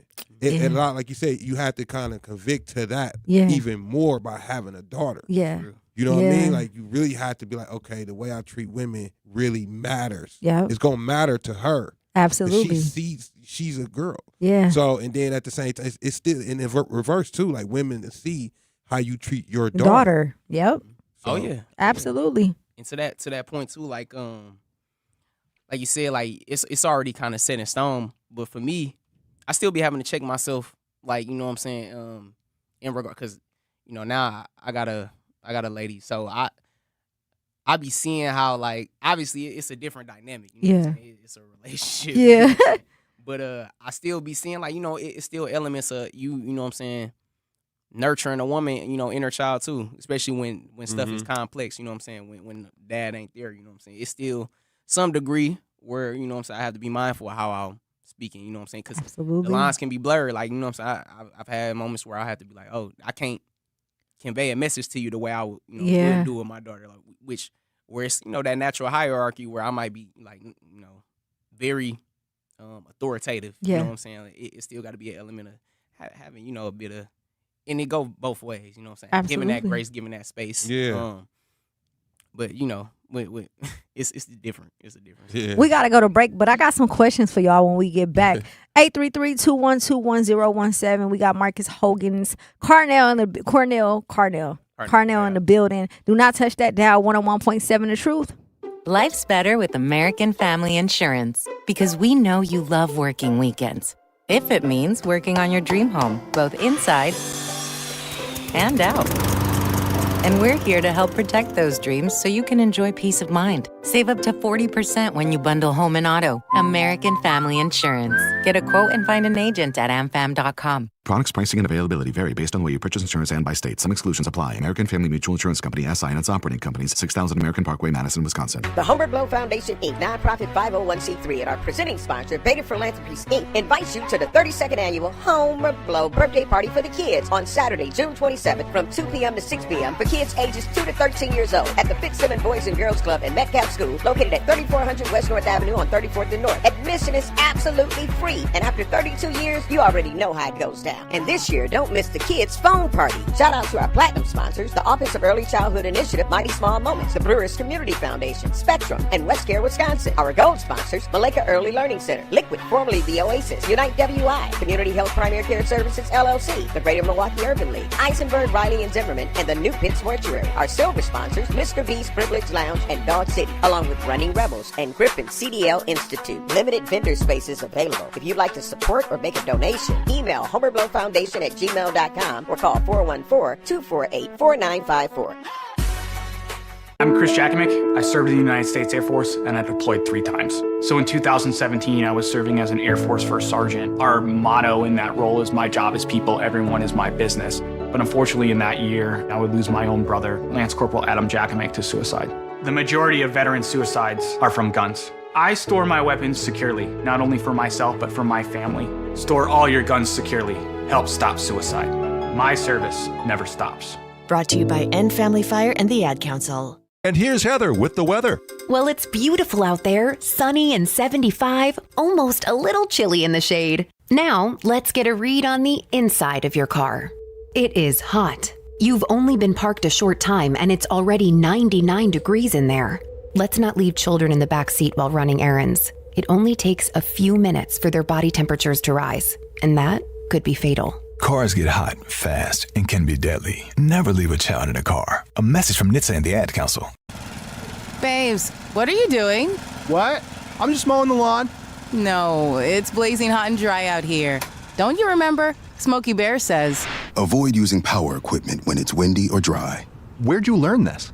Oh, it's on SmokeyBear.com with many other wildfire prevention tips. Right. Thanks, honey bear. 'Cause remember, only you can prevent wildfires. Brought to you by the USDA Forest Service, your state forester, and the Ad Council.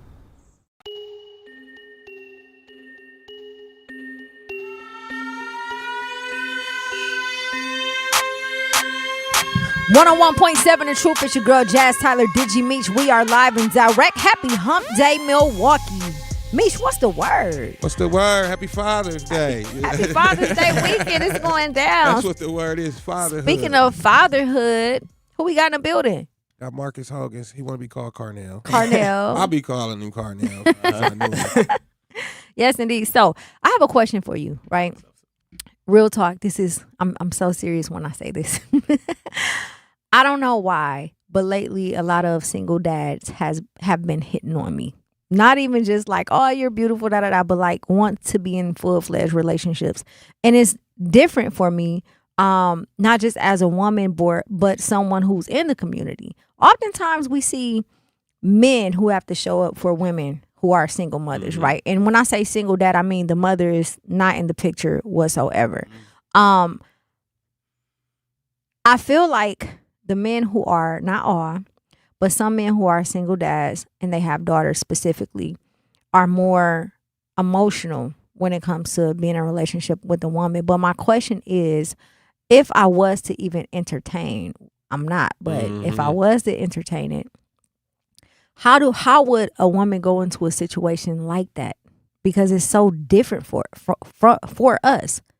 How do we approach a situation where there's a man who's raising his daughter on his own. Like naturally we're nurturing, and things of that nature, but dealing with young women can be very difficult when it comes to attitudes depending on their age.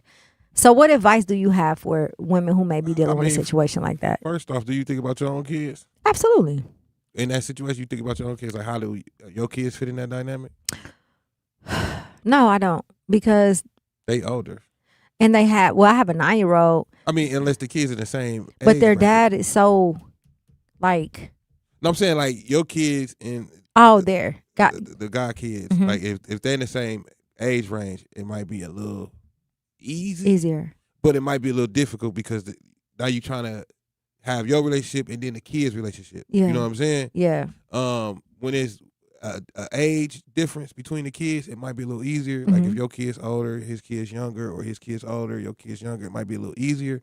But the person who got the younger kids might have a little bit more responsibility. Mm-hmm. You know what I mean? So that part. The expectation might be, your kid's older, you trying to be outside a little bit, take on go on dates, have time with him and stuff like that. With him, he gotta find a babysitter. Yeah, or he gotta have his kid with him. Because today's age, ain't no babysitter. Yeah. Men don't pay for daycare as much as women do. We don't get daycare hours from the state. Yeah. You know what I'm saying? Yeah. I mean, we're not looking for it because we want the time, because generation after generation, it's been upon us to spend that time. Facts. You know what I mean? So, but the dynamic between the relationship is men don't expect you to be stepmama. Mm-hmm. You know what I mean? Like how women, how you come in and play stepdaddy, mm-hmm. or you play stepdaddy, don't be they daddy. You know what I mean?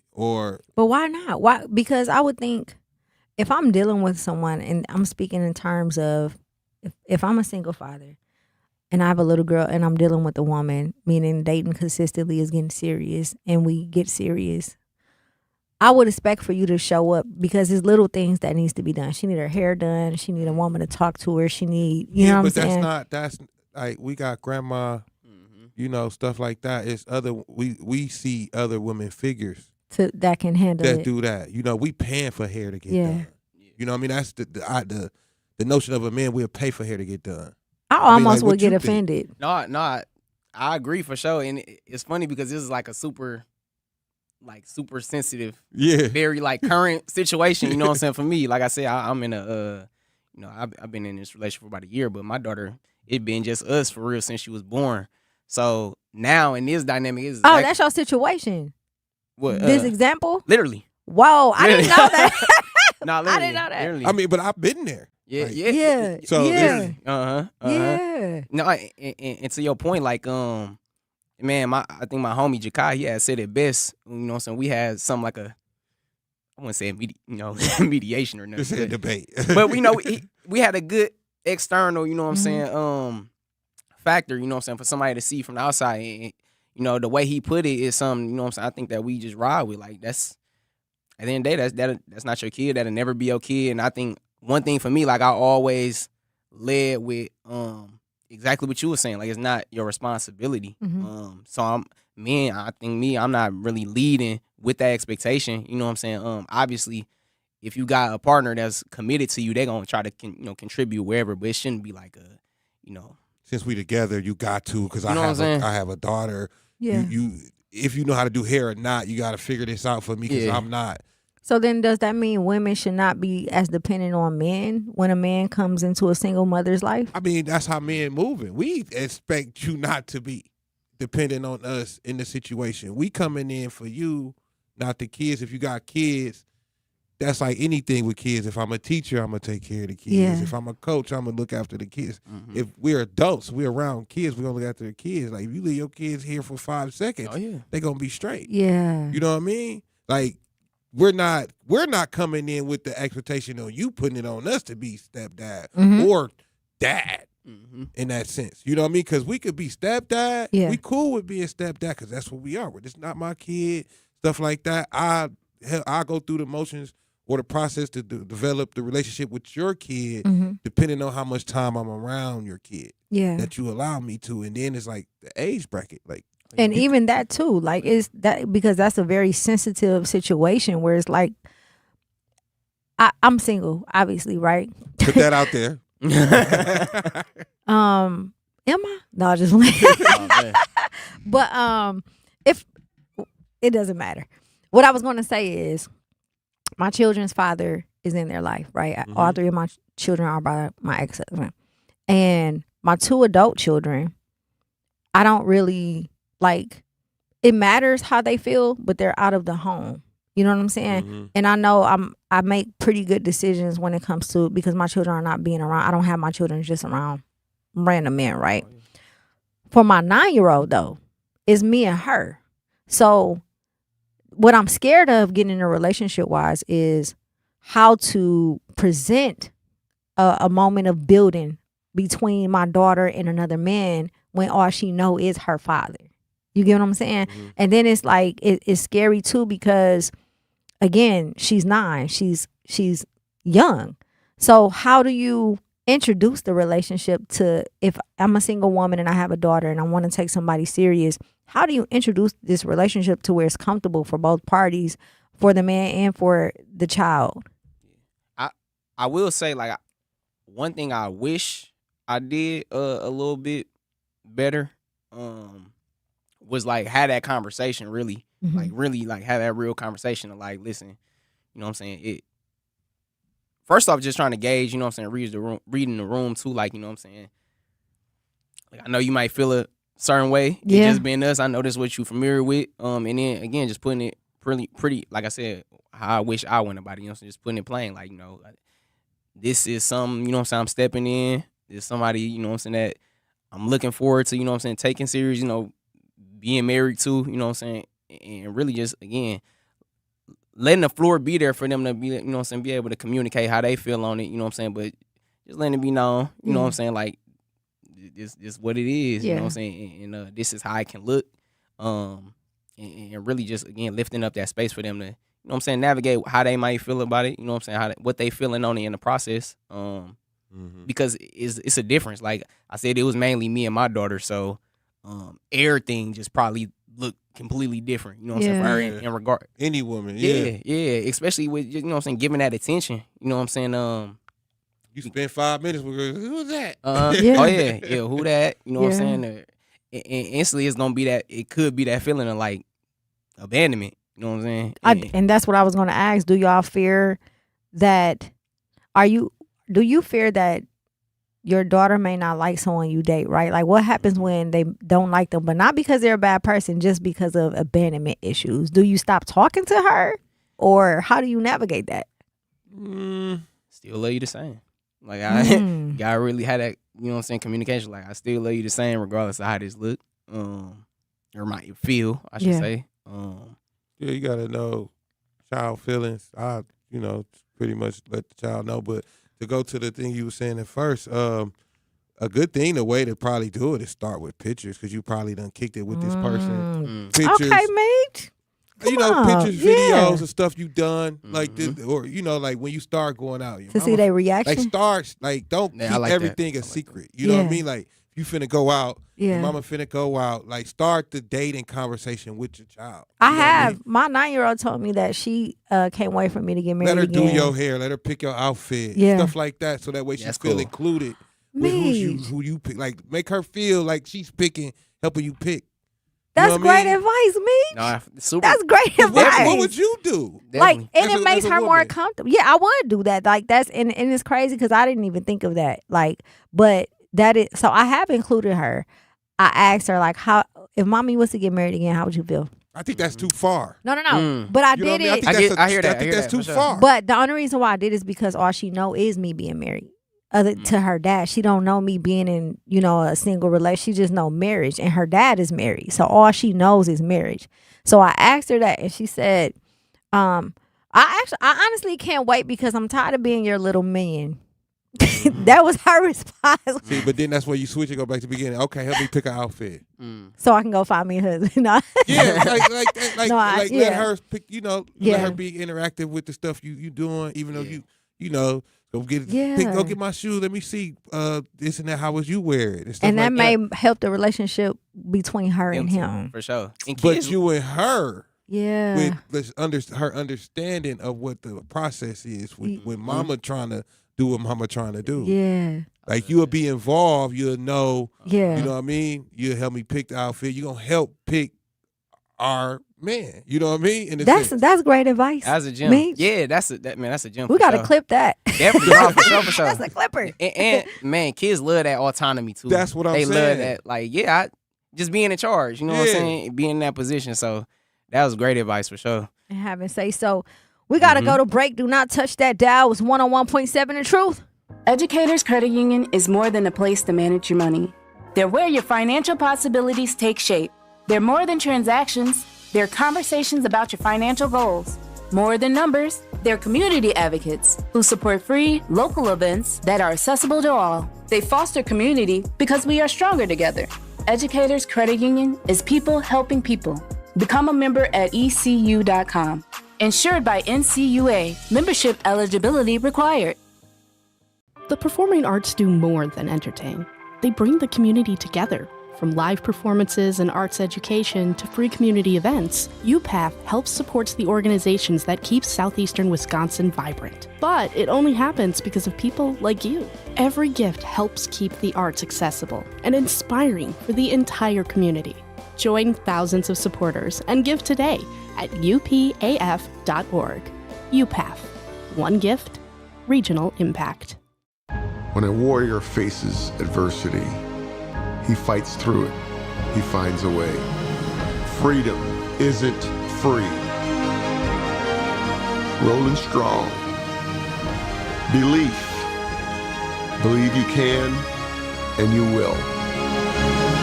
Wheelchairs for Warriors provides mobility solutions to veterans and first responders injured in the line of duty. Join the mission and visit wheelchairsforwarriors.org. Here's the deal. We gotta set ourselves up. See, retirement is the long game. We gotta make moves and make them early. Set up goals. Don't worry about a setback. Just save up and stack up to reach them. Let's put ourselves in the right position. Pre-game to greater things. Start building your retirement plan at thisispretirement.org. Brought to you by AARP and the Ad Council. For 75 years, the Muscular Dystrophy Association's voices have thundered through the halls of Congress. For 75 years, we've willed the impossible into existence. For 75 years, the MDA community has pushed the science, shifted the narrative, and established the field of neuromuscular medicine. And until that day, when this is all a thing of the past, you couldn't stop us if you tried. Join us and celebrate 75 years of breakthroughs at MDA75.org. You can't buy a best friend. You can love them, walk them, pet them, and care for them, whether they want you to or not. You can take a picture or 50. You can fly to the moon, travel the world, or just stay in bed. You can't buy a best friend like that, but you can adopt one. There are millions of pets waiting for a best friend just like you. Help us save them all at bestfriends.org.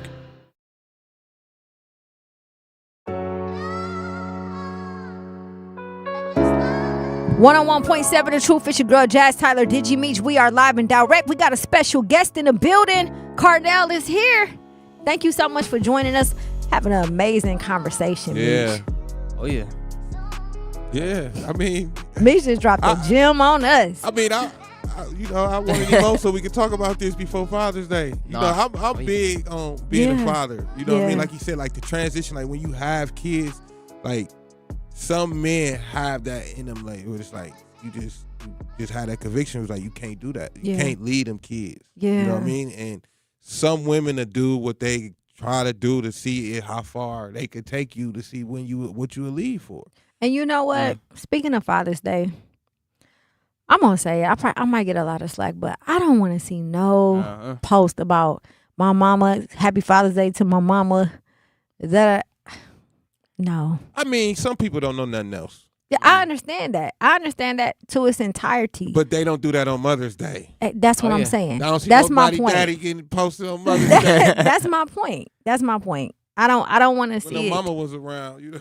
And they did a number on us. Like, they did a number on the black families. Yeah. So Absolutely. So before we went to break, Meech dropped the gem on us, ladies. Go ahead, clip that. Yo. We got to clip that. He said that whenever we are preparing for a date with the man, that we should, if we have daughters, we should include them when it comes to what we're wearing, how we look, so on and so on. What about if you have sons? How do we include them? That's what we do. No, I mean the woman. If I have a son and I'm dating, how do I include my son? Because it's different with him. I mean, I can ask him how this look, but sons typically have a little bit more jealousy. Like, who is this? I don't want you going out with him. I don't know him. Show them nothing. That's the same inclusion. You know what I mean? They your kid. You know what I mean? Like you said, like especially if they have that type of attitude, it's the same inclusion. It's a little different. Yeah. I would say it's almost in reverse. You know what I mean? You say, this guy got me watching this. Do you know what you know about basketball? You know what I mean? And my son gonna say, what guy? No. Yeah. He ain't gonna ask about the basketball. He gonna ask what I'm talking about. But that's a good icebreaker to like. Facts. You let them ask. You don't want to just be like, look, I'm dating this guy. That's a lot. Like a lot of that is a lot. They not really interested in none of that. I think we should talk to our children more about it because I don't, but I have been now that they're grown. And my son, he voices the type of men he would like for me to date now. You know? He says it. That's real. And that's actually what I was like pondering on too. Like I'm like, okay, it's on the flip side, you know what I'm saying? Even that, like gauging, like, all right, what kind of man you want to be? You know what I'm saying? What qualities you want to have? You know what I'm saying? And then kind of being like, all right, just implementing that in the sense of like, all right, now if I bring a male figure around, you know what I'm saying, he living up to all these qualities. Yeah. That should probably make him fit, you know what I'm saying, fit the bill, right? And deem him, I guess, worthy. You know what I'm saying? If you would. Yeah. Yeah. I like it. We're going to have to get you on here all the time, Cardell. On Fridays, huh? On Friday. I need to be here. I'm getting gems too. Yeah. I do that too. Yeah. But that always be like that with Meech for sure. Like, he didn't turn into a whole professor today. I mean, not a professor. I'm just talking. It's more, just more street psychologist. Yeah, I feel you. I feel you. But with that, like just boys is a little different, just because they really not paying that much attention to stuff like that. Yeah, you know what I mean? Like, you could probably have a whole relationship going on, and he been on the game the whole time. Facts. You know what I mean? It'll be bombarded if that guy try to tell that boy to do something. Mm-hmm. That's when it be like, who so is when do you get to that point? So let's say hypothetically that I was dating and then I got into a relationship. What point in the relationship do I allow, like, you know, not even just marriage, because you could be with somebody for like 7-8 years, and some kids would say that's my stepdad because they've been around so long. When do you as a man feel comfortable checking your spouse's child that's not yours? Day one? Yeah. So it's because he's a young man, not because he's Ain't gotta be my kid. That's right. That's right. I like that, Meech. I like that. We got callers on the line. Al, are you there? Yes, I am. Well, first thing I'm going to say is I'm not checking nobody else's kid because they didn't come from my testicles. That's the daddy's job, okay? Only thing I would tell that kid, I'm dating your mother. I will never disrespect her, and I will never put my hands on her, okay? And that's it.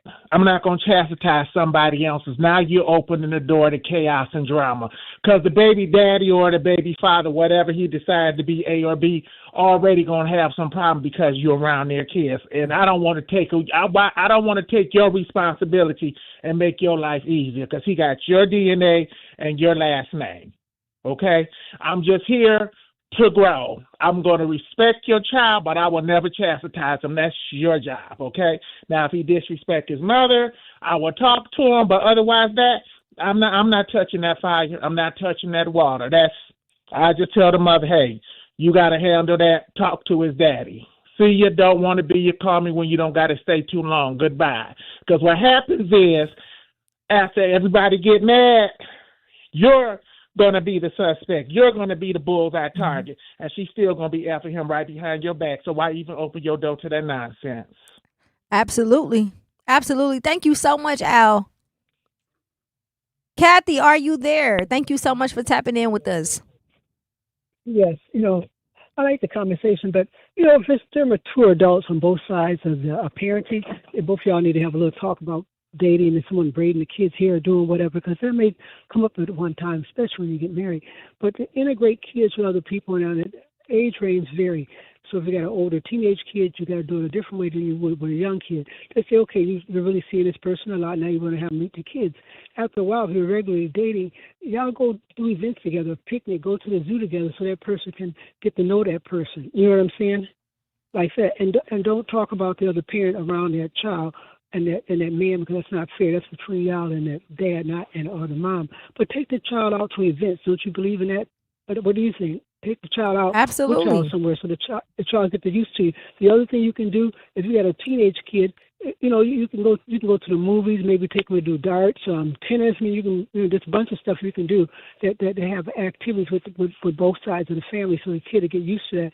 And another one, if I'm watching someone's child, you're the guardian for that day, and you let the kid know they have to listen and follow what they tell you to do. I'm not talking about something bad. I'm saying you can't do this. You have to sit down. Whatever. Mm-hmm. You got to let the other person know they have the right to say so, but not spanking nobody. But that's a disciplinary thing. That's in general. So we don't do it that way. Let me check with your mom and dad before we can do this. You got to have respect on both sides. You don't have to come off mean or nasty about anything.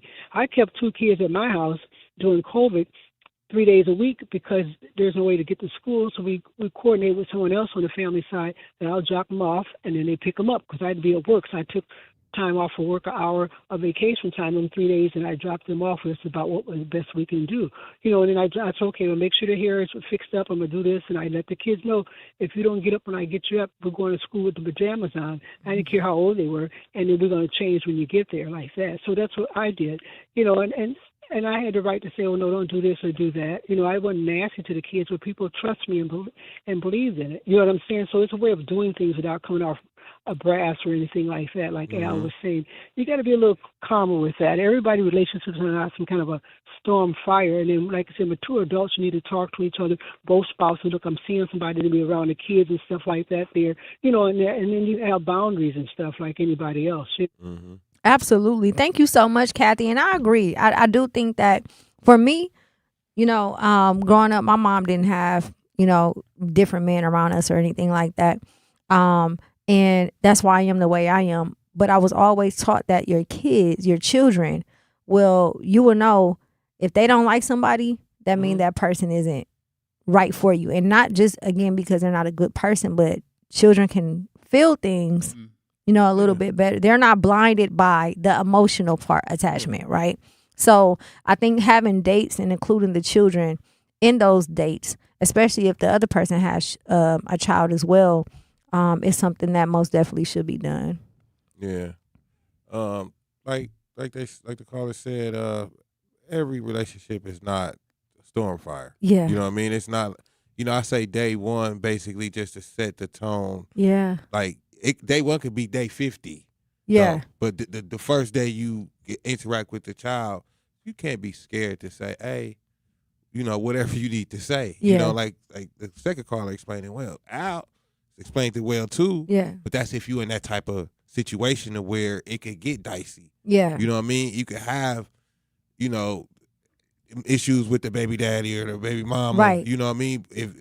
Versus, it gotta know who you dealing with. Facts. You know what I mean? It should take more than a day, more than a week, more whatever time frame of the dating period for you to be like, okay, I know this person enough for this person to be around me. That they can be they can be around my kids. Exactly.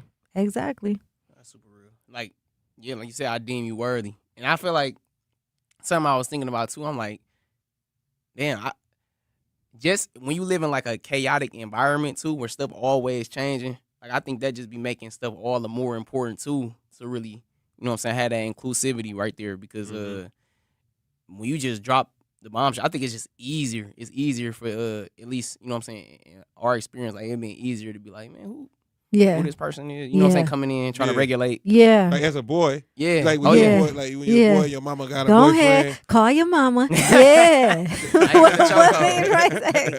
Call your mama. I mean, my mama got a boyfriend. I was 30. Yeah. You know. How did you feel about that? I mean, she grown, but at the same time, it's like, all right, here we go. Yeah. You know what I mean? Because then he got sons. You know what I mean? Yeah. And then, I'm the only son. That dynamic right there. But I'm the only son. Mhm. But with my mama, so at the end of the day, it's really what I say. Yeah. I can stop the whole program. That's really how I move. Oh, Miss Lisa, you hear your son on here? He She know that he about said me, he run though. a strict program over So, here man, now. I mean, like, she know this about Yeah. me. Like, if it ain't, if it wasn't right, it wasn't right. I mean, the whole program stopped because now you got me in something that I ain't trying to be because you finna be calling me. Yeah. No, that's right though. I understand that You know, that perspective for You gonna sure. be calling me if he ain't. Who he said he was. Yeah, if he ain't living up to the bill or unable to do stuff, then I still get the call as a second man. You know what I mean? Mhm. So I need to know how worthy are you to do the stuff that you telling my mama Yeah. you're trying to do, because then I know how much I gotta be there for both of y'all. Absolutely. You know what I mean? So and that's just because they older, they over 50. You know what Yeah. I mean? But that dynamic, just for him, the icebreakers. You know what I mean? Just finding the interests. Mhm. You know what I mean? Finding similar interests and stuff like that was like thing for me. But he developed a good relationship with my baby mama. So that's cool. That was the play. You know what I mean? Like, Yeah. you know, I mean, but he cool, he laid back. You know Yeah. what I mean? He not the rah-rah type guy. He not, you know what I mean? Trying to not too regulate. fast. He not trying to regulate. I asked him something. He was like, man, your mama got Yeah, your yeah. mama got to figure Yeah, it out. You yeah. got your mama, man. I don't know nothing. Like, you know what I mean? So Yeah. it's that comfortability level too that he brought that I was able to be comfortable Yeah. too. So it's like it's your demeanor. Yeah. In any situation, coming into a dating situation with somebody that got a kid, it's the demeanor. It's the delicacy of Yeah. knowing what they might have went through. Yeah. You know what I'm saying? With their past relationship, to not impede on baby daddies. That's how I think about it. I think I would want to be with a man who has children, but maybe not a daughter, but always wanted a daughter, because I feel like he'll treat her the way that she needs. Not to say no one else will, but I feel like it's just it's like icing on the cake. Yeah, but don't put too much on him, because your daughter might be the slickster in the situation. Man. You think know so? what I mean? Like man. the kids will pull a fast one. Oh, yeah. Again, especially when it's just your. Yeah. And if she know your kid know your habits. Yeah. You know what I mean? Like when you pulled up and dropped me off. Yeah. My son outside waiting on me. Yeah. How y'all know I'm pulling? Yeah, they do that. Yeah. Come on, who is that? They know it. Yeah. It's Jazz. You just watch the whole show. You know I just got off. Like, how you know exactly where I'm at. So, Yeah. You know what I mean? It's them being a detective too. No, they do. Because I was like that with my mama. My daughter is like that. My oldest daughter, she has the location on my phone. I promise you, this little girl. Who you at Botanas with? And who you know, da-da-da-da. And why you didn't call me? And who is this person? And it's like, who the mama? You know what I'm saying? That's real. Man, that's so real. Especially when you, again, when that age range, you know what I'm saying, certain part of, you know what I'm saying, of the aspect. And then, again, when it's just your, like, I feel like it for me, it had to be like hold on, wait, like, let's not forget, I'm the pops for real. You know what I'm saying? So, like, now you trying to have me beefing with my lady, you know? Yeah. Thinking, like, again, you know, not saying, you know what I'm saying, dismissing that it could be a degree of, like, you know, you feel like you being out the picture, but it's like, don't play the game, because kids play the game. Yeah. I played the game, like, you know what I'm saying, with my step-up, you know what I'm saying, like. Oh, so you went through that situation? Oh, yeah. Like, you gonna choose. Now I'm finna be calling baby boy all day. You choosing bro over You me. gonna choose him over me? Your own flesh and blood. Look, now mom's feeling bad. Like, again, them lines can be, so, again, having that little language around, like, I'm still figuring out myself, too. You know what I'm saying? Being like, listen, I hear you. Yeah. You know what I'm saying? But this is the person that make me happy. You know what I'm saying? Yeah. This person ain't going nowhere. Mama gotta have a life too. Yeah. We sitting here with Carnell. Do not touch that dial. 833-212-1017. We want to hear from you. We are talking fatherhood. We got to go to break, pay some bills. 101.7 The Truth. Talking about guns with others might not always feel comfortable, but it could save a life. Here's a way to start a conversation. Your family is going over to your neighbor's home for dinner for the first time.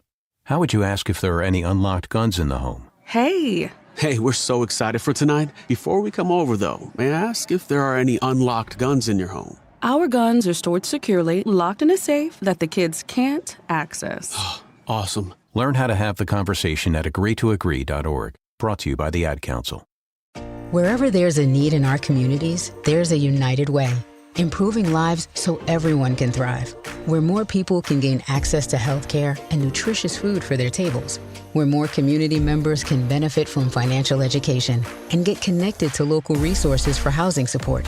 And where children are given more chances to reach their full potential. Community is where we find our strength and where we share our hope. United is the way. Visit unitedway.org. Are people around me safe when I vape? Science does not support that belief. Exhaled vape emissions linger in the air, affecting indoor air quality and bystanders in the same space through secondhand exposure. Vaping emissions can also accumulate on clothes, hair, dust, and furniture, leading to exposure risks to bystanders of all ages. And vaping around a pregnant person can lead to serious health impacts on fetal and childhood development. Enough with the puff. Learn more at ul.org/vaping. My mom has decided to learn to paint, and she's good. My dad's now into creative cuisine, and I've already put on 6 pounds. Learning new things comes with age. My mom, she started forgetting my name and what we're talking about. Forgetting well-known things doesn't. Memory loss may be a sign of Alzheimer's disease. Early detection gives you and your loved one time to plan for the future. Learn the warning signs of Alzheimer's at 10signs.org. Brought to you by the Alzheimer's Association and the Ad Council. Don't act like that. Don't wear that. Don't think that. I've heard everything you tell yourself every time you felt different. And I want you to know that you can be vulnerable and powerful. That taking care of your mind is taking care of everyone you love and who loves you. Love your mind. Find mental health resources at loveyourmindtoday.org. Brought to you by the Huntsman Mental Health Institute and the Ad Council. The possibility of lung cancer can be pretty scary, especially if you're one of approximately 8 million current or former smokers at high risk. That's why SaveByTheScan.org wants you to know that now there's a breakthrough low-dose CT scan that can detect lung cancer early, and it only takes 60 seconds. You stop smoking, now start screening. For an easy quiz to see if you're eligible, visit SaveByTheScan.org. It could save your life. SaveByTheScan.org is brought to you by the American Lung Association's Lung Force Initiative and the Ad Council.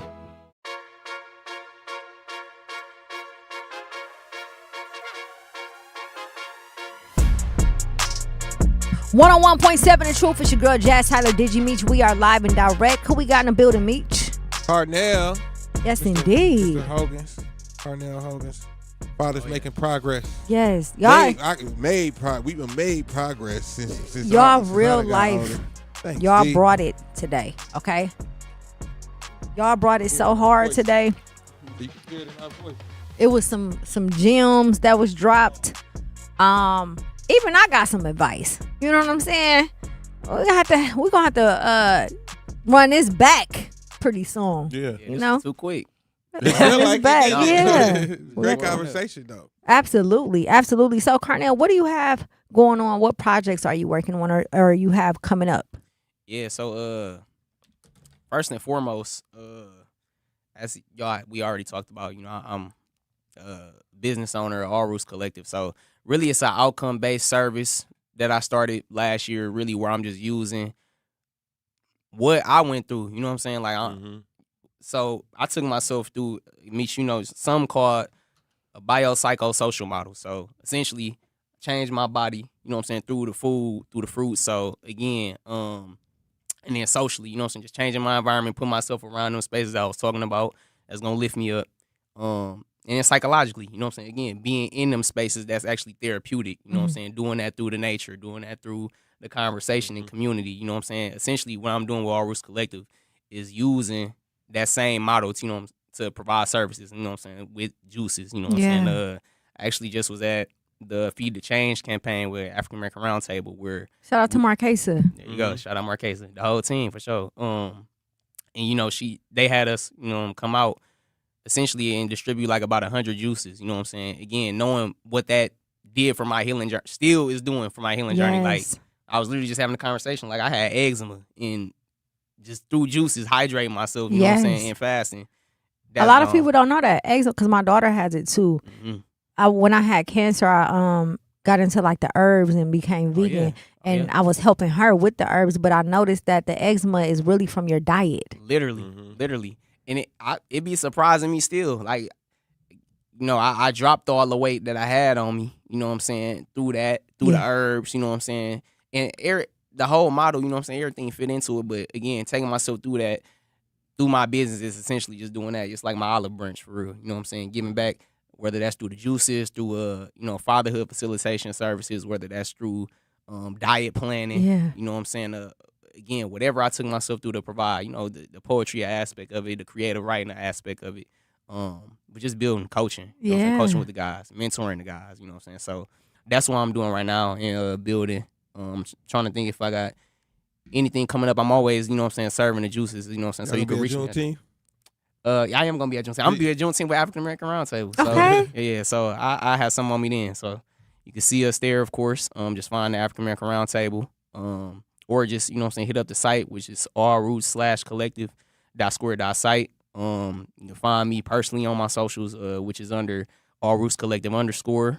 Or just look up Cardinal Hogans. But that's what I'm doing for my business on the, you know what I'm saying, speaking on Fathers Making Progress, you know what I'm saying, I'm the community impact manager there. So I'm just basically doing outreach, you know what I'm saying, and trying to engage the dads the same way that I was engaged, you know what I'm saying, with the spaces, what we offering the guys, you know what I'm saying, intergenerationally, whether you 15 and you is a dad or not a dad, you know what I'm saying, or know somebody that's a dad, up to 90 for real. We providing the guys with diapers, you know what I'm saying, just as a first hand-to-hand, you know what I'm saying, interaction. And then that same space that I had mentioned, you know what I'm saying, that helped me, you know, unpeel them layers and build that community with people who trying to navigate fatherhood, manhood, you know what I'm saying. So we doing those services every Tuesday at the Urban Ecology Center from 5:30 to 7:30. Those same spaces, a 12-week program. You can come whenever you want. Always bring food. Like I said, we bring diapers. We bring any kind of resources, whether that's like a job fair that's coming up, whether that's you know, housing opportunities. Again, whatever can help the guys. You know what I'm saying. And we also got the co-parenting sessions on Saturdays, which is fire. Oh yeah, man, necessary. That is so fire. As a black woman who comes from a black man and has a black son, I want to publicly tell both of y'all that y'all are dope. Oh man, for real. Like, and I think that a lot of us women have to step up a little more to let y'all know when y'all, not just because y'all take care of y'all children, but just stand up black men, period. And everything that you're doing, especially at your age, is needed, because there's a lot of people your age either don't have children or they do and they have so many. But to hear you speak, and you too, Meech, like how y'all speak about y'all children, how y'all speak about the mother of your children, and you know, just your parents, and just overall is something that we don't see often. So flowers to y'all, man. Y'all dope. For real. Y'all dope. You gonna be bringing flowers every day. Thank you for even putting that out there, you know what I'm saying, giving us the platform for real. Absolutely. You got some shout outs? Oh yeah, for a lot. But I'm gonna try to be brief. I know we probably at that time. Man, shout out my lady, of course, Kavana, you know what I'm saying. I am because of her. Yes. For real, you know what I'm saying, all the way she pouring to me. It's always shout out to my daughter Malia. Shout out to Teron Edwards, you know what I'm saying, for even having the organization, giving me the platform to lift that up. Shout out to the team, you know, Ty, Demetrius, C Mills. Oh, that's my brother. He on the team too. Yeah, he a part of it, you know what I'm saying, from the start. You know essentially, you could say that came from him for real, you know what I'm saying, as far as like the name, you know, the F&P. So, you know what I'm saying, shout out to guys like him who lead in the spaces, the Ferez's. Shout out to Traces Wright, you know what I'm saying, OG who picked me up. You know what I'm saying, who been doing the work. Shout out to Derek Baba Rogers. Shout out to Meech, you know what I'm saying. Again, like you said, since 16, you know what I'm saying, I don't tell you enough, because I see the work that you do for other guys, but for me, you know what I'm saying, advocating again from the beginning, it still be crazy to just think of, you know what I'm saying, I get emotional thinking about it, because really, a lot of us don't really be having them fatherhood example, fatherly examples, you know what I'm saying? So, you know what I'm saying, from whatever little interaction you had through allowing your gifts and lifting up our gifts, you know what I'm saying, through being able to express ourselves creatively, like, man, that you living in, you know what I'm saying, you living in what we building, you know what I'm saying, what I'm building in the purpose for sure. So I hope you always know that for sure. Y'all gonna make me cry on here. Thank you so much, Carnell. We would love to have you back. Please, anyone out there listening, please get out and support Fathers Making Progress, as well as him. They have co-parenting classes, which a lot of people need. And so much more. Again, thank you so much for joining us. Keep doing the work, man. We love you. We support you. Do not touch that dial. We got to go to break.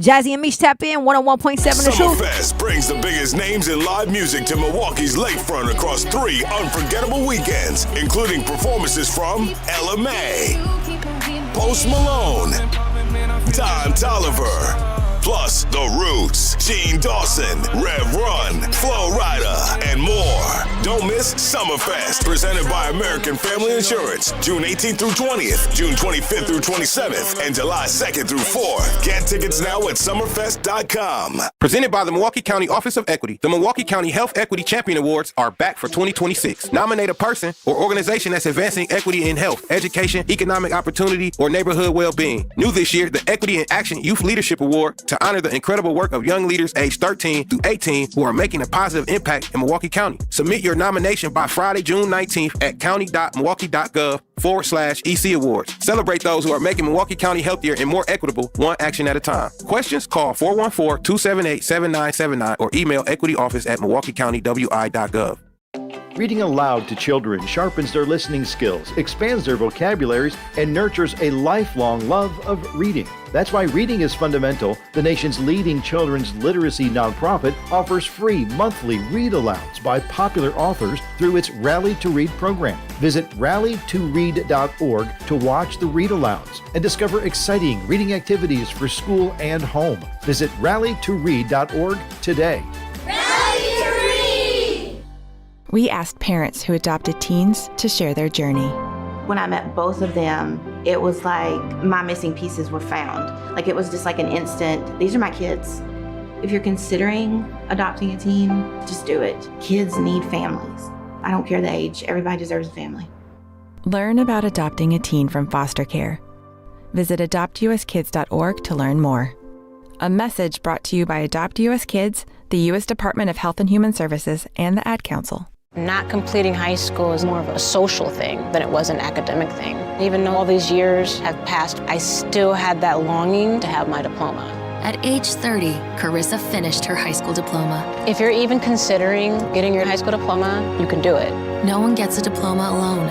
If you're thinking of finishing your high school diploma, you have help. Find free adult education classes near you at finishyourdiploma.org. That's finishyourdiploma.org. Brought to you by the Dollar General Literacy Foundation and the Ad Council. You're listening to Milwaukee Black Talk on 101.7 FM. The Truth. And 1510 AM. W269DL. Milwaukee. A Milwaukee Black media company.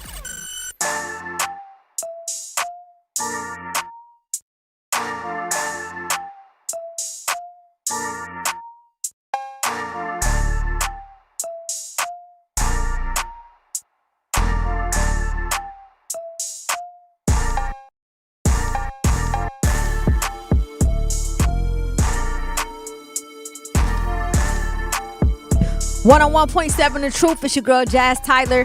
Thank you so much for tuning in. Make sure you subscribe to our YouTube channel and like it as well. Happy Hump Day, Milwaukee. Man, we had some amazing people on today.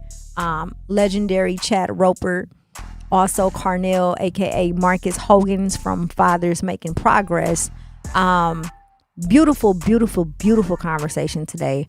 One of the gems that I want to highlight is something that Meech actually mentioned, which was we were talking about dating and how to properly approach a situation when it comes to building a relationship between whoever it is that you are going to potentially date or dating or are dating and your child, and specifically young women. And one of the things he mentioned was being able to include them in the process Meaning, if you are preparing for a date, ask your son how you look. Ask your daughter to help pick out your dress. Just find a way to include them, to make them feel like they have say-so over what is happening. And I thought that was so dope. That was so dope to me, because even as a woman, that's something that I've never thought of, primarily because the first thing you think of between a relationship between whoever it is you're attempting to date and your child is protection. And you just want to put that guard up to protect them until you feel like you are comfortable enough to bring them, around your child. But again, playing to both sides, doing that while including your children, is extremely important. So shout out to Mech for that, man. That was excellent advice. I think that we need to do that, moving forward. I also want to highlight again, Fathers Making Progress. Some of the programming that they have is bigger than just fatherhood. They also have co-parenting. And in today's society, I'm not sure if majority of our people have the best co-parenting relationships, but it's extremely important. And this is the first time, I'm sure that there's numerous of organizations throughout the country who probably provide these services. But this is the first time that I've heard about a co-parenting program where it's not one-sided just for the men or just for the women, but it's a program being taught to help you figure out how to co-parent. So again, shout out to Fathers Making Progress for that. I genuinely believe that that's something that our community needs more of. That's something that we also, need to support as well. Yeah. Shout out to the guests, man. We had some good conversations today. We talked about the mental health in the music industry. We talked about teams and fatherhood. Father's Day is coming up this weekend. For some, that can be a day of celebration. For some, that can be a day of mourning. It just depends on the situation of that person. But one of the things that, I asked us, and I made a joke about it earlier, because as a woman, I genuinely do get tired of seeing people say Happy Mother's Day to me, or Father's Day to me, the mothers, Happy Father's Day to me, or, my mama is my daddy. Okay, we get it. We understand. But please, I ask, if we can find a way to not do that.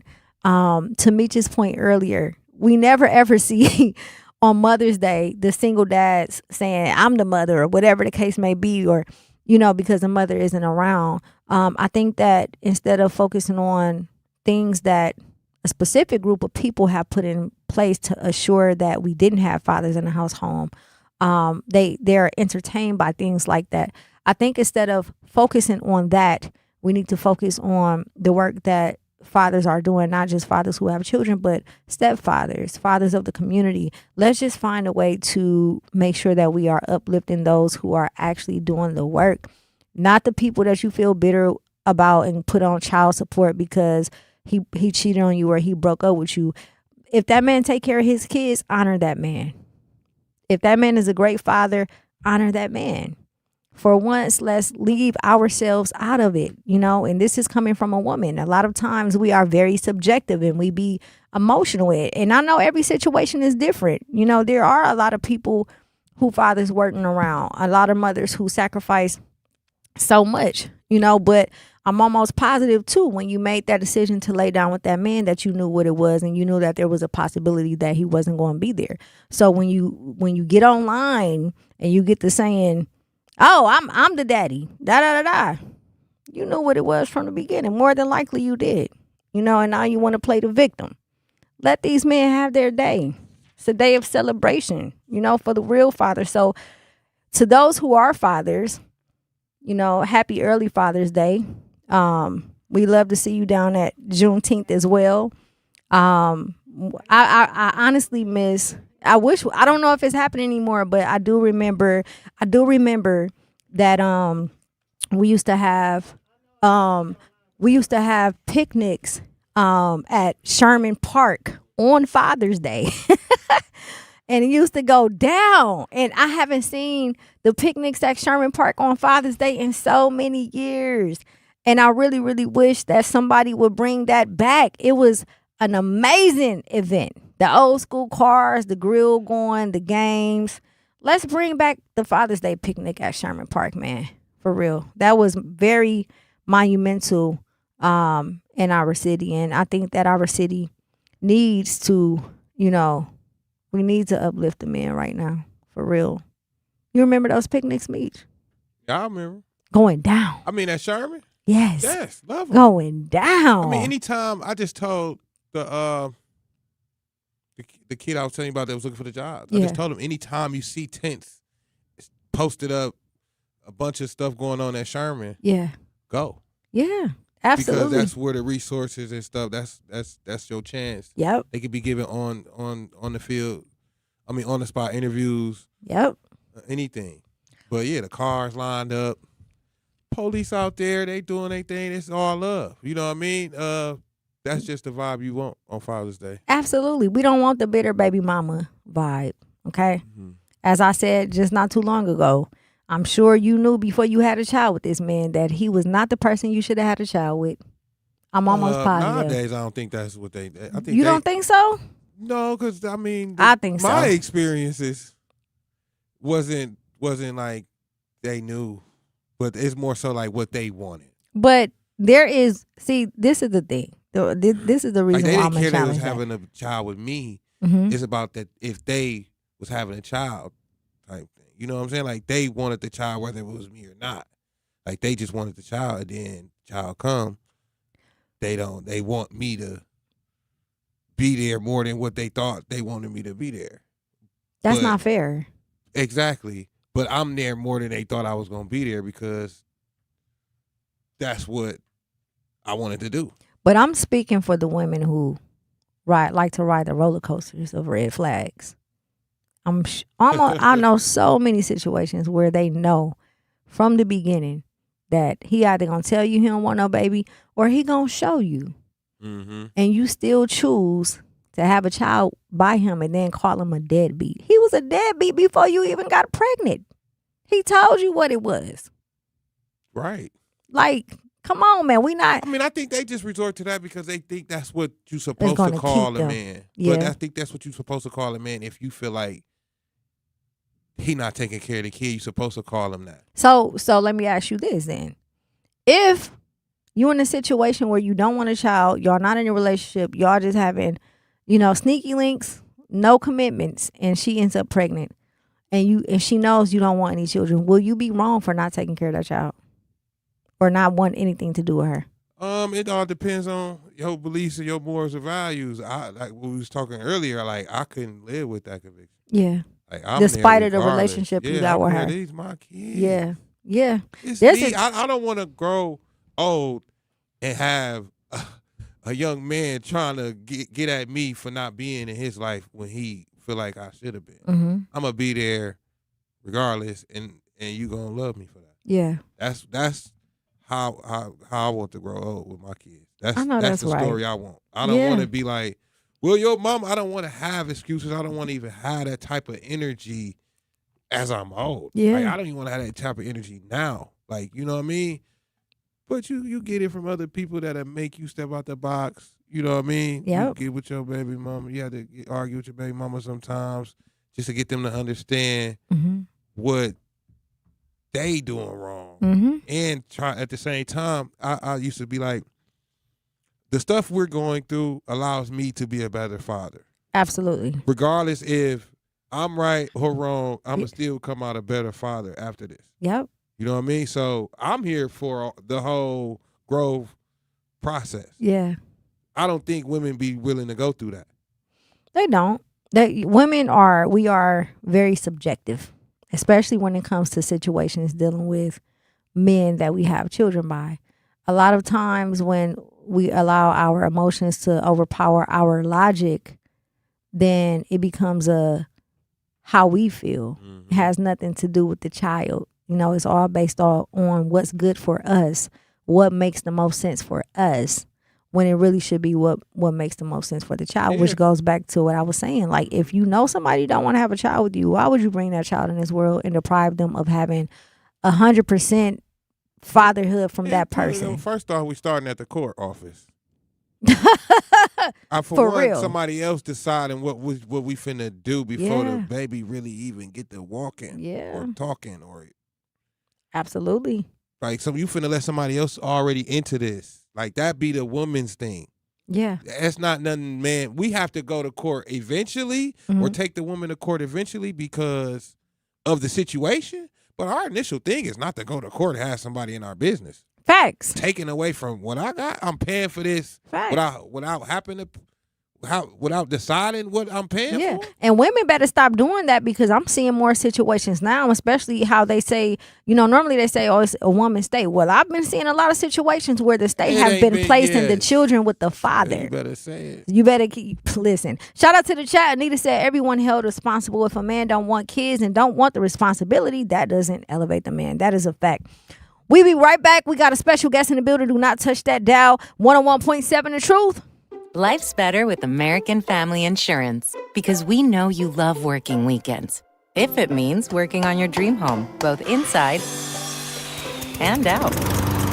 And we're here to help protect those dreams so you can enjoy peace of mind. Save up to 40% when you bundle home and auto. American Family Insurance. Get a quote and find an agent at amfam.com. Products, pricing, and availability vary based on where you purchase insurance and by state. Some exclusions apply. American Family Mutual Insurance Company, SI, and its operating companies, 6000 American Parkway, Madison, Wisconsin. I'm Chris Jakimick. I served in the United States Air Force, and I deployed 3 times. So in 2017, I was serving as an Air Force First Sergeant. Our motto in that role is, my job is people, everyone is my business. But unfortunately, in that year, I would lose my own brother, Lance Corporal Adam Jakimick, to suicide. The majority of veteran suicides are from guns. I store my weapons securely, not only for myself, but for my family. Store all your guns securely. Help stop suicide. My service never stops. Brought to you by End Family Fire and the Ad Council. And here's Heather with the weather. Well, it's beautiful out there, sunny and 75, almost a little chilly in the shade. Now, let's get a read on the inside of your car. It is hot. You've only been parked a short time and it's already 99 degrees in there. Let's not leave children in the back seat while running errands. It only takes a few minutes for their body temperatures to rise, and that could be fatal. Cars get hot, fast, and can be deadly. Never leave a child in a car. A message from NHTSA and the Ad Council. Babes, what are you doing? What? I'm just mowing the lawn. No, it's blazing hot and dry out here. Don't you remember? Smokey Bear says, avoid using power equipment when it's windy or dry. Where'd you learn this? Oh, it's on SmokeyBear.com with many other wildfire prevention tips. Right. Thanks, honey bear. 'Cause remember, only you can prevent wildfires. Brought to you by the USDA Forest Service, your state forester, and the Ad Council.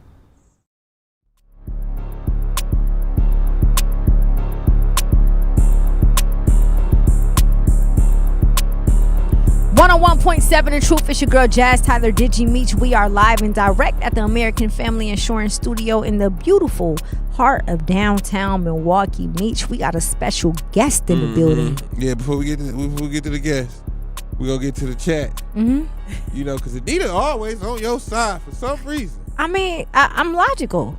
I mean, okay, I know you. We had logical. We had good conversation, like good debates. But it's just like, Anita, come on. Like, you just straight with it. But we love Anita. Thank you for being in the chat today. Absolutely. Thanks, shout out Truth to Anita. Nation. Shout out to the chat. But we got a polarizing figure to me. Yes. You know what I mean? A great individual. Absolutely. That's been really supporting the whole culture, the whole Milwaukee music scene. Yes. Just the whole scene in general. She done. I've seen her everywhere. Yeah. You know what I mean? So this is 4waukee. Big four. Welcome. Hey. Welcome to Tapped In. Thank you so much for joining us today. How you feeling? I'm valley like a Sally. I know that's right. I know that's right. So tell everybody about yourself. I'll just introduce you, but tell everybody, you know, what you interested in, what you got going on. Okay, so I am Radea Ellis, owner and operator of 4waukee. I'm born and raised in Milwaukee, and then my business primary goal is to make sure people in Milwaukee and outside Milwaukee know what's going on. Yes. Yeah, you actually came to the youth mixer. Yeah. I had got invited Fuller. by a couple of people. I didn't know that was the same thing till I pulled up. I'm like, they give me no details. Yeah. So That's what's going up. on in Milwaukee? Let everybody know what you found out so far. What's the post? What's going on or what's cracking? I think them two different questions. What's going on? Okay. What's going on in the mill for real? School just ended. Shout out to the kids. It was also just graduation season. Shout out to the graduates. Aside from that, for myself, I am working at my family business full time now, so that's an adjustment. I used to be part-time, consultant, right? But things have shifted there. So that's going on. I'm in the process of supporting a jazz documentary. But I just learned today that the old heads don't really like the word jazz in terms of the people who was actually making, quote unquote, the jazz music. So I'm going to wrestle with that topic in terms of if we're going to change the name or not. But other than that, it's a whole bunch of 4 shit going on. Whole bunch of 4 things going on. And then in terms of other than that, I'm active in the community. We're doing some agricultural work. We're making sure people eat. I think that's important. Yes. And then I'm also in the process of buying my first home. So it's a lot of things going on. It's a lot of things go. going on. It's a Tell whole us about bunch this album you've been putting together. Okay. So the album is intended for people from Milwaukee, born and raised, to make sure they sound, they music, and then they artistry don't get either boxed in, boxed out, or overlooked by way of transplants, and then the moving and grooving of how big cities become a big city, right? Yeah. So what I'm noticing is it's a lot of people coming into Milwaukee and gaining, I guess, the financial blessings, if you will, of what other artists could be getting or receiving. And I'm just recognizing there is a need for foundational growth for those people to get recognized just as the other people who coming into the city. So it ain't no hating, it's just making sure we straight. Yeah. That's right. Yeah. So through your work, through your influence as well, what do you feel like Milwaukee is lacking in that sense of what you just mentioned? So I mean, part of the reason I even felt the need to make the tape is, one, there's a need for community building, right? So in order for you to like support somebody, you gotta know what's going on, but there aren't really avenues for people to know what's going on. So that's part of the reason. So we're gonna make sure we got an avenue to create the understanding, or at least where to find something that's happening, right? And then I think the second thing is recognizing like people in Milwaukee don't really talk to people outside their network, right? So making a point to combine the size of town, right? Exactly. And then making sure everybody know what's going on, because I think a lot of stuff will be fast-tracked if people share what they knew. And if not sharing, just understood where everybody going in order to make something happen. So you're like our version of Visit Milwaukee. Yeah. Yeah. I'm visiting Milwaukee for the hood, for sure. Absolutely. Yeah. And then when people come to Milwaukee, they always hit me up and be like, what we should do. Yeah. I got some black people today. Yeah. What do you think they'd be interested in? So I very much so am a voice for black people in Milwaukee. I think that voice is overlooked. And then it's multiple voices for what it means to be black in Milwaukee. And I think I do a good job of like congregating all those black people. You know what I'm saying? So that's on the tape. And then I'm recognizing there are different sides of town, but there are also different genres that like make those sides of town are already recognized. So we also want to highlight that, right? It's some freaky people in the city, right? I mean, tell us about how groovy many people in this one. It's really, it's really like that. I'm always impressed, right? I think that's the first thing that I'm learning about Milwaukee. I'm always impressed, you know? And then I think the second thing is a lot of people don't know that good, right? So when we do the sessions and when we do the tapes, I'm letting them know it's cracking. I ain't in here just cause, you know what I'm saying? I'm already cool. So I'm trying to like make some more cool people in terms of recognizing. I don't want like to be tokenized, you know what I'm saying, when it comes to representing the mills. A lot of cool people here, you know, and that's how we don't get pigeonholed or like a ceiling on us when we don't make it look like it's only one type of person from Milwaukee, right? So I'm making sure all the cool people get put on, all the cool people with some hot fire get put on the tape. That's really what it is. And then it's just using either my network or the people I know to help somebody else, right? So using that network and helping somebody else, how's y'all using that to impact the youth through the music? Because Milwaukee is pretty much Milwaukee youth is pretty much influenced by the music that we make through the culture. Yeah, absolutely. I mean, admittedly, the street culture is part of the culture, right? We'd be remiss to think that the things that happen in the street aren't what get brought to the kitchen table or the dinner table. But I am not focused on that, right? Because I know so many people in Milwaukee, because I'm good in every hood, right? I think I have identified what it means to make sure everyone should listen to this music, right? I'm not saying we're not cussing or anything, but there is not a lot of great representation because I don't know a lot of those people personally, right? Yeah. So just recognizing that, but we do have those people because they all around. But yeah, we got gospel people on the album, or at least people projected to be on the album. We got the multiple ways in which people identify both rap and hip hop on the album, and then we got some breakthrough genres. You know what I'm saying? Some stuff I don't know what to call it. They just cold. Yeah. So I'm looking forward to all those things working itself out on the album. How often? Go ahead. I was gonna ask. So how do you, with you being the first point of contact of everything that's going on, and you see it on every level, how do we get in your opinion? How do we get the city to invest more into it? Because I feel like they leaving money on the table. It's a lot of money. I always say it's money on the floor. We ain't even got to the table yet.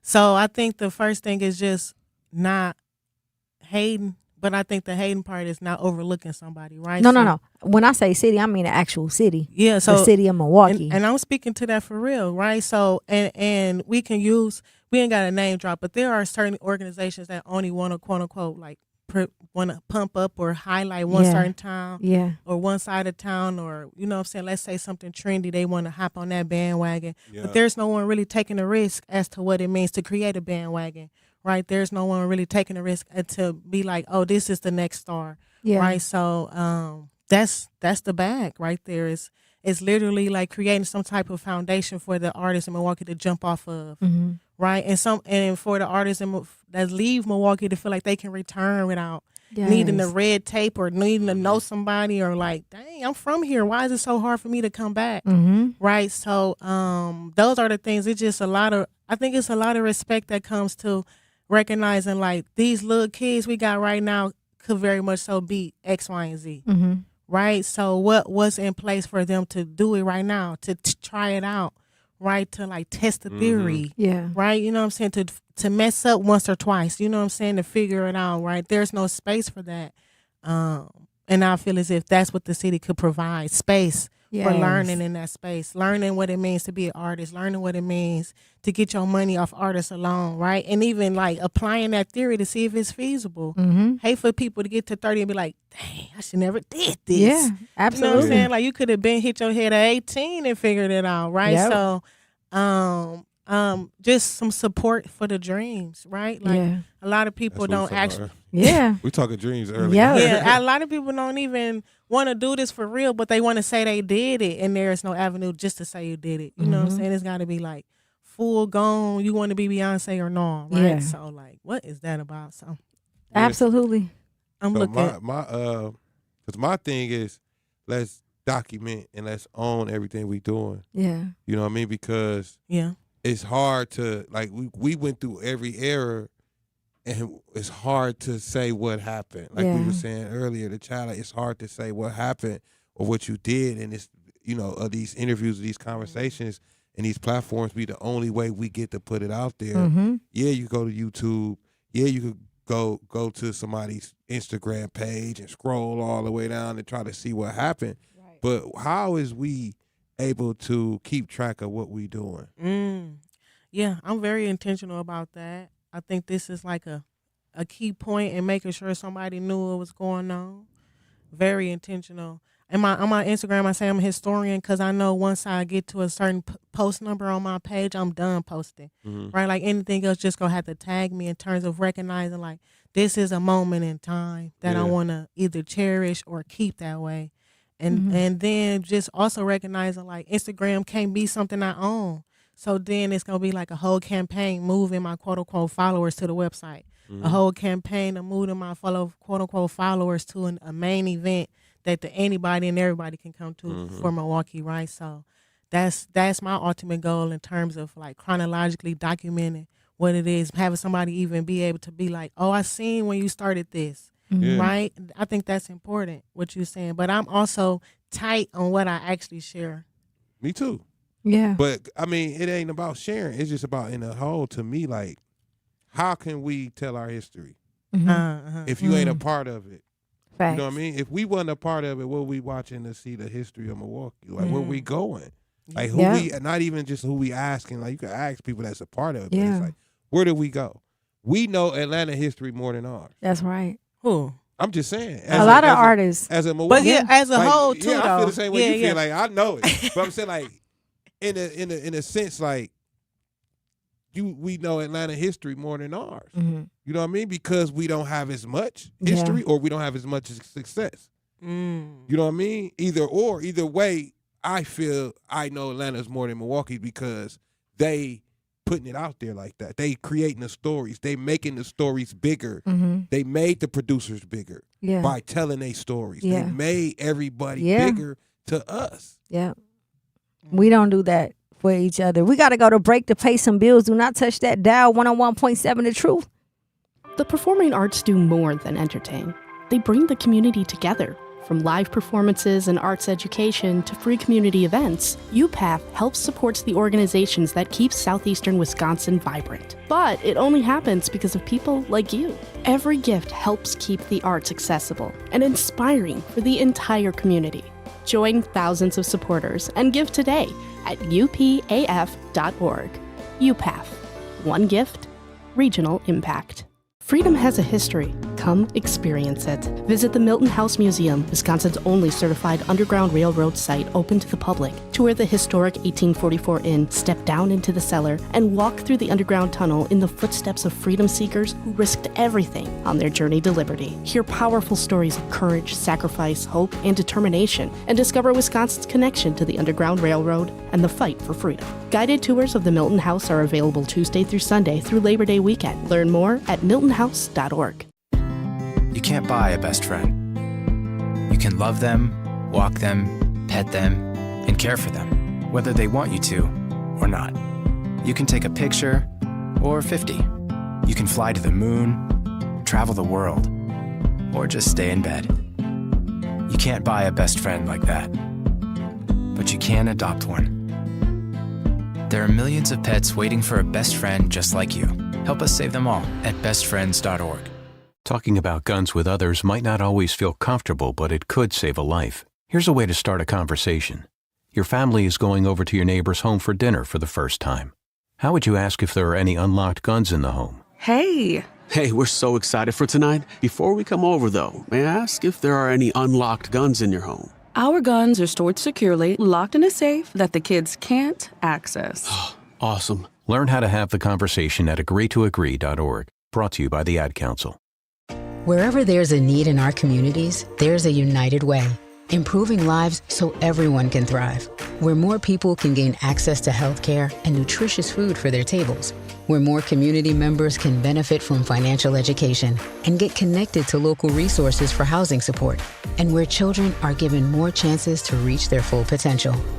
Community is where we find our strength and where we share our hope. United is the way. Visit unitedway.org.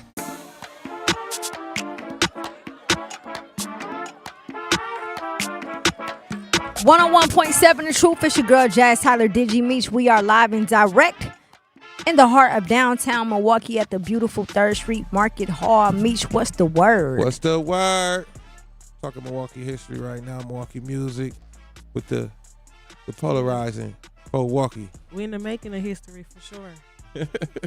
So, tell us about that. Like, how did you get into like Milwaukee history? Okay, boom. One, I love Milwaukee, and I have the privilege and the honor to know a lot of people who quote unquote made Milwaukee as safe as it is for Black people, and recognizing it could be a lot worse, but thank God it ain't. So those people, Is that what she said?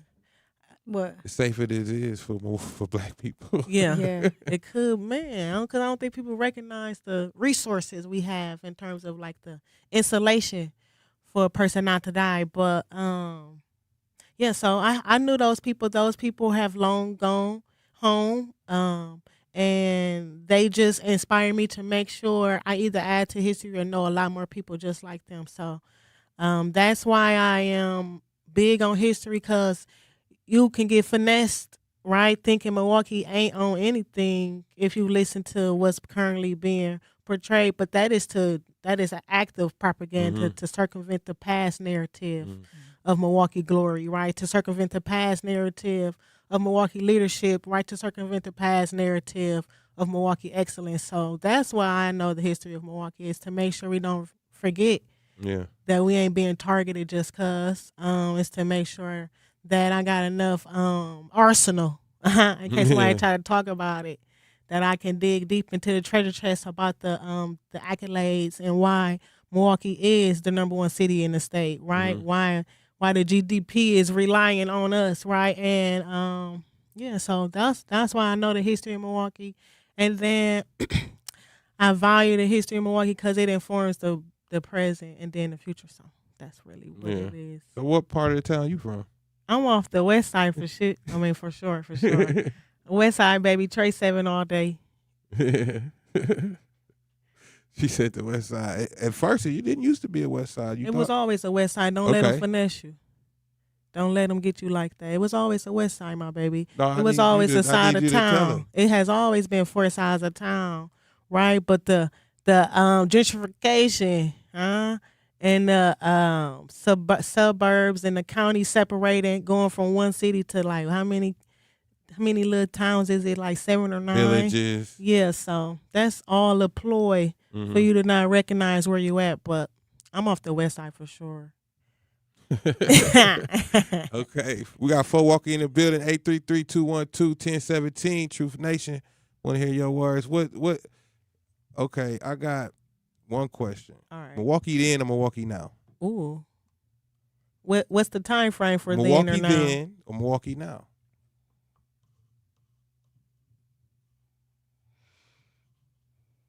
That's hard. What is then? That's why I'm saying. So you want to answer it too? Well, what do you identify as then? When is your then?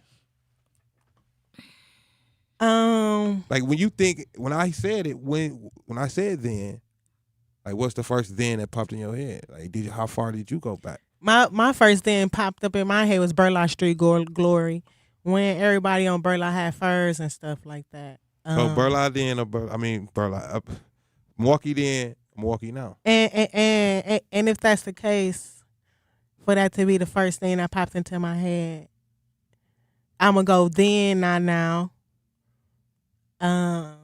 And part of the reason is because of the people that I once looked up to, the piece of people that I'm like made sure I have a positive understanding about Milwaukee were present, right? They was making sure I liked Milwaukee. It's making sure I love the hood I come from.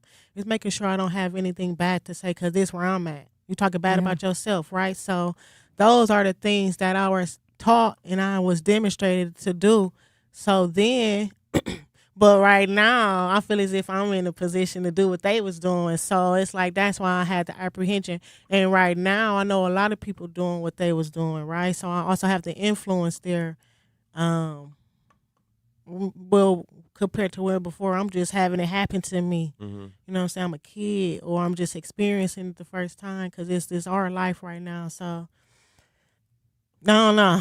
You know, I miss banging. I miss the double roads. I miss, without the blocks and sticks and all these things, right? I miss the care that they used to put in the streets. I miss the care that people used to have for their everyday jobs. You know what I'm saying? That's a back then thing, but it's a lot of people who recognize I'm the job, right? So I'm in that back too.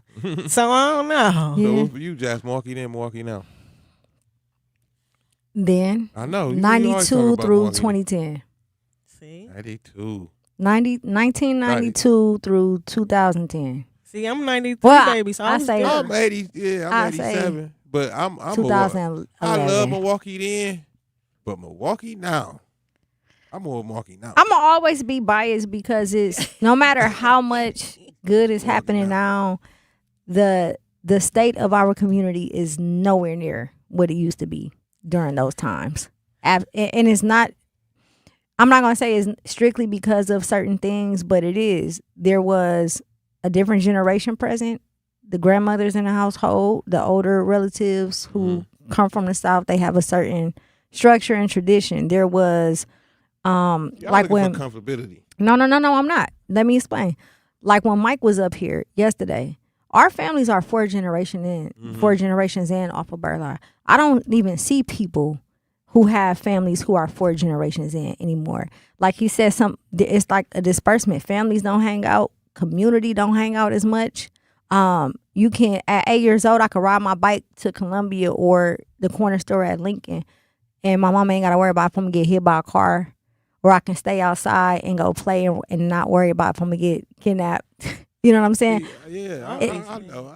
It's a comfortability. Especially Burla. Burla was very great. I'm off of Burla. It's not more so of a comfortability. It's more so of when I think about Milwaukee during those times, the success was it looked different to me of our people than it do now. To me, I feel like those who, not all, but some who worked themselves up to be in position along the way acted as if they wanted to reach back, but when they got in them positions, they became what you mentioned, the black token, and then they shut the door. And now they get to dictate what Milwaukee looks like instead of the people who were really a part of Milwaukee. You get what I'm saying? So it's... See, I say Milwaukee now, not because it's what it is, it's because what's needed. You know what I mean? Like I feel like back then I wasn't needed. I'm more needed now. I disagree. Like we're needed more now than we was needed then. I disagree. Yes, you just said 1992. Listen, I know, but hear me out though, Meech.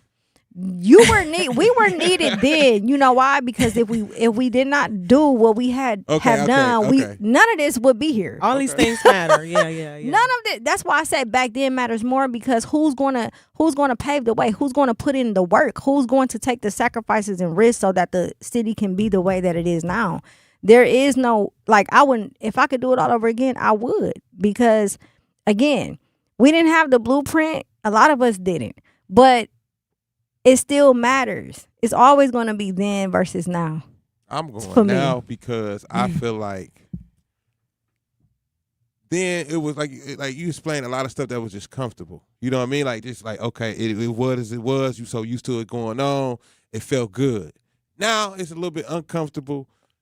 To me, it's like, okay, we needed way more than we needed. Now we got to make something happen today. Yeah, but when you ride around Milwaukee and you look at the state of the city, do you think that black people were succeeding more then or now? I mean, that's why I'm saying it's Milwaukee now, because that's when we got to take it now. If we ain't take it then, it's the reason why we got to do it now. I hear you, that's what I'm on. I'm on Milwaukee now.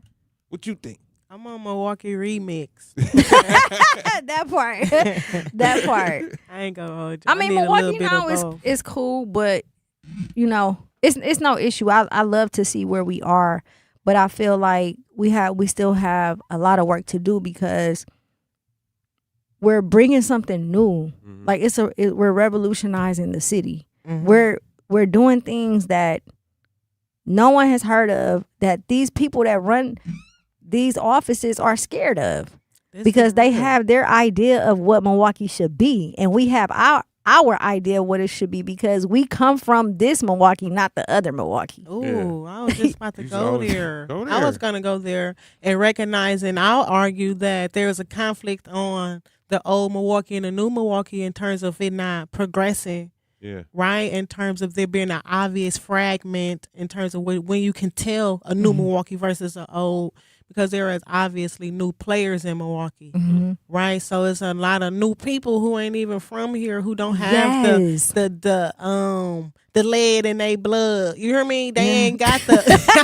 They ain't I thought I was tripping. I'm like, I used to go everywhere and know everybody. No, yeah, that ain't the same, boo boo. All my friends gone, and not all of them, but my good ones, my good homies done kicked it. So it's definitely something to be mindful of, right? Yeah. The people who had helped me cultivate Milwaukee ain't even here no more. Yeah. So that's also a thing, right? I'm actively doing a lot of the things that I do because I know I'm building new community.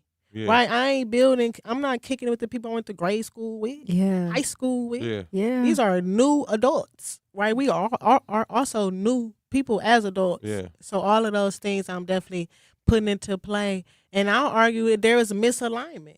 You know what I'm saying? The Milwaukee that we wanted to be is very much so informed by the previous Milwaukee, right? Then, but however, the people in position oftentimes coming from a whole nother city trying to make Milwaukee that. Or this, or you know what I'm saying? And I think that's the conflict that we are going against. So I want to address the chat. Anita said, I think a lot of your opinions, Jazz, are personal and somewhat one-sided, respectfully. I respect that, but I'm going to disagree because Jazz has worked at City Hall. Jazz has worked at the state level. Jazz come from 14th and Burleigh. Jazz has worked in the school system. Jazz has worked in the sports system. Jazz has worked at the Bear Center doing events. Jazz has worked in every aspect Jazz been pertaining everywhere. to Milwaukee. Which is why I'm giving I'm not being biased, but I'm looking at it in its totality. Based off of the experience that I have, the people I know, the things I've seen, who my father is, who my family is in general. And my grandparents were the first black family on 14th and Burleigh in the 1950s. So I know a lot of the history and I know a lot of the key things that happen behind closed doors. So it's not that I'm being biased, it's just that I know what I know and I can't unknow it. And to some who may not know, I understand why it would sound like I'm being biased or that I'm being, opinionated or one-sided, but I'm just looking at it from a wider perspective. You know what I'm saying? And again, it's not that I love Milwaukee. That's why I always come back home. Every time I leave, I come back to the crib because it's no place like home. I was just going to say that. It's no place. Being everywhere. It's no place like home. Everywhere else, and you ate the food, you drunk the water, you slept with the sun coming up. Everywhere else on the beach, anywhere else when it's hot, cold, anywhere else, I want. It's not the same. And I'm going to tell you something. I ain't gonna lie the to thing you. that makes me, no matter how much I feel how I feel about Milwaukee, because I will say I do love home. It's not that of course I have my biases. We all do, right? But the thing that I've noticed, nobody is like us. Nope. They don't have the mannerisms. They don't have the fly. They actually we really intelligent. Like when you go to other cities and states, we are very, very intelligent people. I be feeling like I'm too smart to talk to somebody. And we were raised a certain way. We were raised to treat people a certain way. So that's what I love the most about us. No matter how bad the city is, gonna lie, we don't care. We don't. And not even a little. We don't. Not even a little. That's We what I'm saying. do You can tell if somebody from Milwaukee in the airport, they don't. Listen, what? I'm trying to tell you. Other people wild out. Milwaukee wilding out is something different. It's up there when it's stuck. Man, you been watching bump videos? Yes. Oh, that's Milwaukee to the T. I ain't gonna lie. Listen. Oh my God. It's so funny. We got to get him on here because it is. It's the lingo. It's hilarious. We ain't taking nothing. I ain't gonna lie. Absolutely. We got to go to break. We got 4waukee in the building. Do not touch that dial. 101.7 The Truth. Babes, what are you doing? What? I'm just mowing the lawn. No, it's blazing hot and dry out here. Don't you remember? Smokey Bear says. Avoid using power equipment when it's windy or dry. Where'd you learn this? Oh, it's on SmokeyBear.com with many other wildfire prevention tips. Right. Thanks, honey bear. 'Cause remember, only you can prevent wildfires. Brought to you by the USDA Forest Service, your state forester, and the Ad Council. When a warrior faces adversity, he fights through it. He finds a way. Freedom isn't free. Rolling strong. Belief. Believe you can. and you will. Wheelchairs for Warriors provides mobility solutions to veterans and first responders injured in the line of duty. Join the mission and visit wheelchairsforwarriors.org. Here's the deal. We gotta set ourselves up. See, retirement is the long game. We gotta make moves and make them early. Set up goals. Don't worry about a setback. Just save up and stack up to reach them. Let's put ourselves in the right position. Pre-game to greater things. Start building your retirement plan at thisispretirement.org. Brought to you by AARP and the Ad Council. For 75 years, the Muscular Dystrophy Association's voices have thundered through the halls of Congress.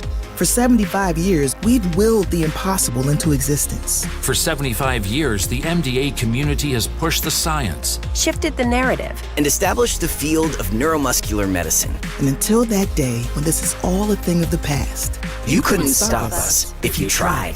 Join us and celebrate 75 years of breakthroughs at MDA75.org. You can't buy a best friend. You can love them, walk them, pet them, and care for them, whether they want you to or not. You can take a picture or 50. You can fly to the moon, travel the world, or just stay in bed. You can't buy a best friend like that, but you can adopt one. There are millions of pets waiting for a best friend just like you. Help us save them all at bestfriends.org. Talking about guns with others might not always feel comfortable, but it could save a life. Here's a way to start a conversation. Your family is going over to your neighbor's home for dinner for the first time. How would you ask if there are any unlocked guns in the home? Hey, we're so excited for tonight. Before we come over, though, may I ask if there are any unlocked guns in your home? Our guns are stored securely, locked in a safe that the kids can't access. Awesome. Learn how to have the conversation at agreetoagree.org. Brought to you by the Ad Council. Wherever there's a need in our communities, there's a united way.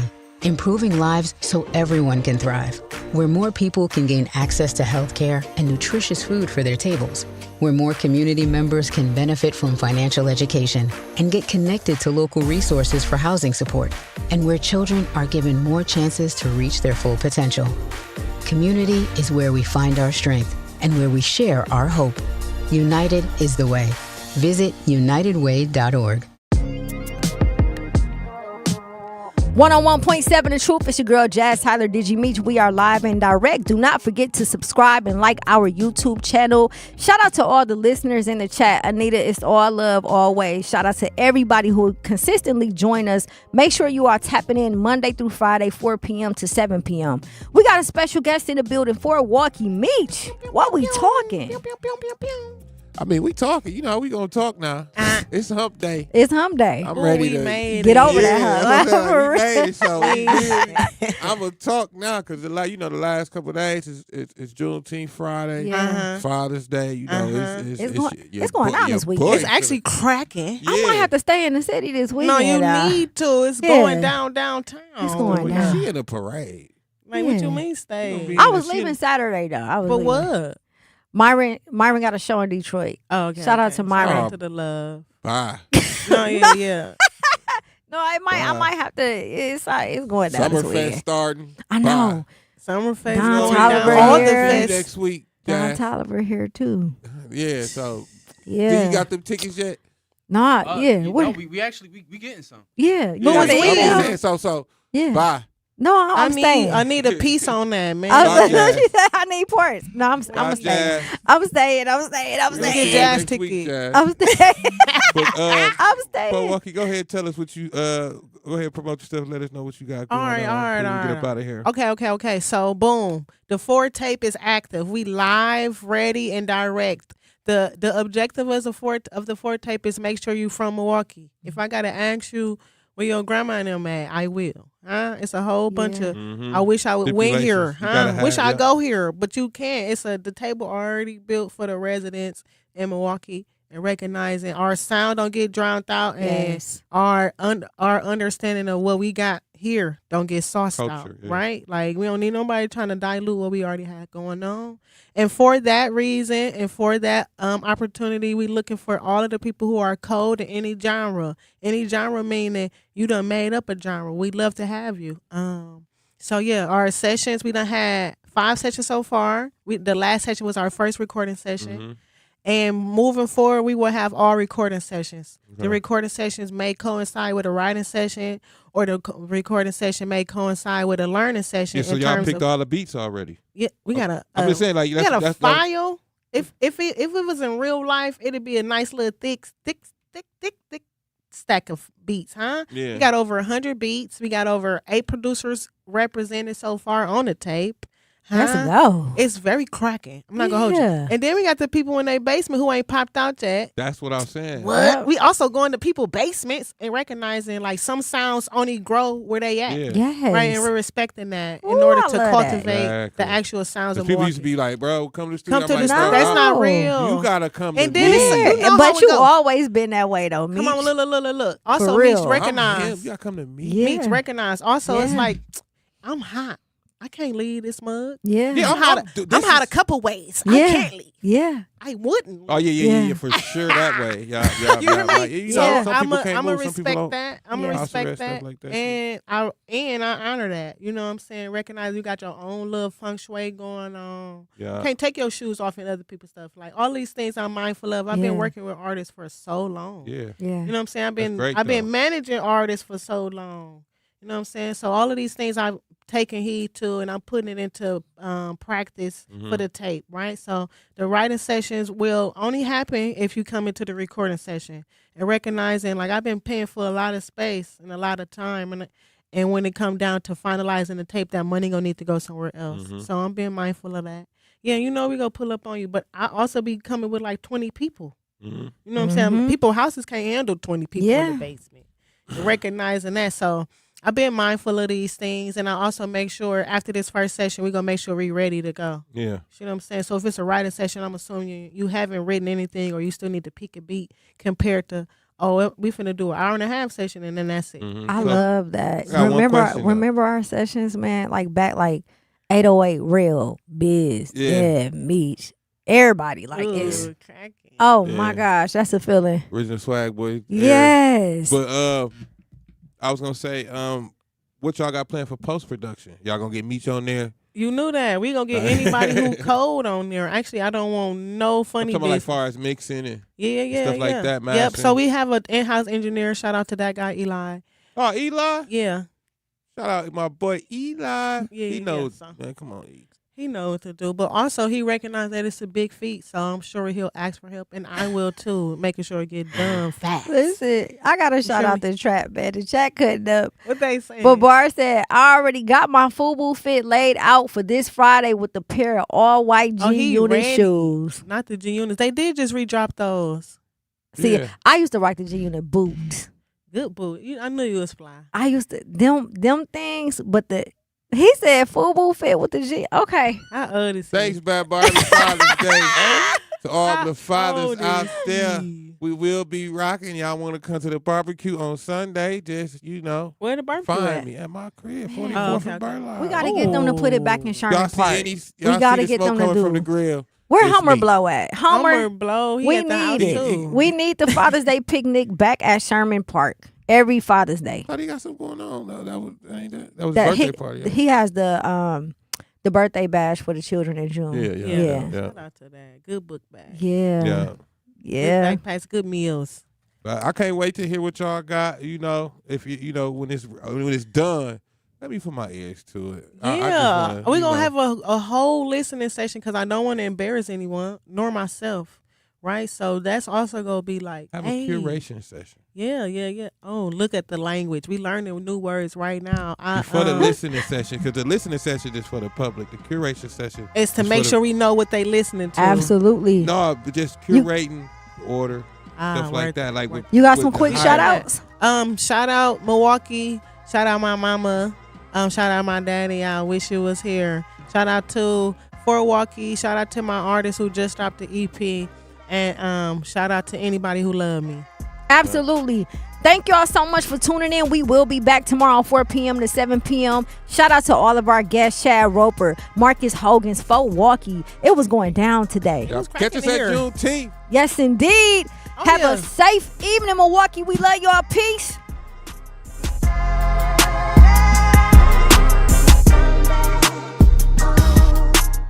You're listening to Milwaukee Black Talk on 101.7 FM. The Truth. And 1510 AM. W269DL. Milwaukee. A Milwaukee Black media company.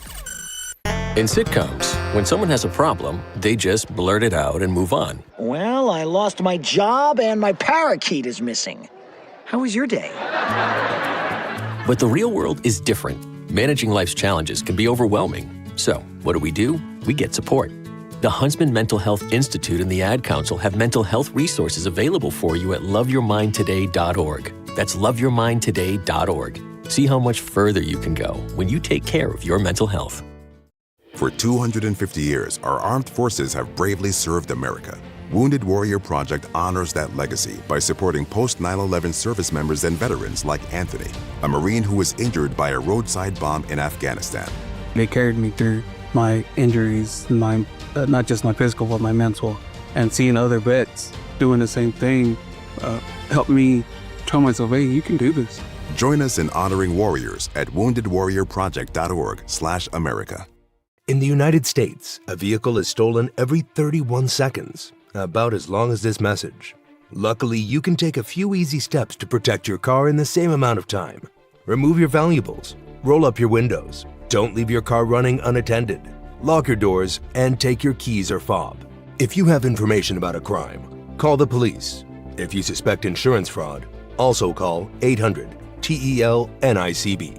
A public service message from the National Insurance Crime Bureau. I always had to be so good, no one could ignore me. Carve my path with data and drive. But some people only see who I am on paper.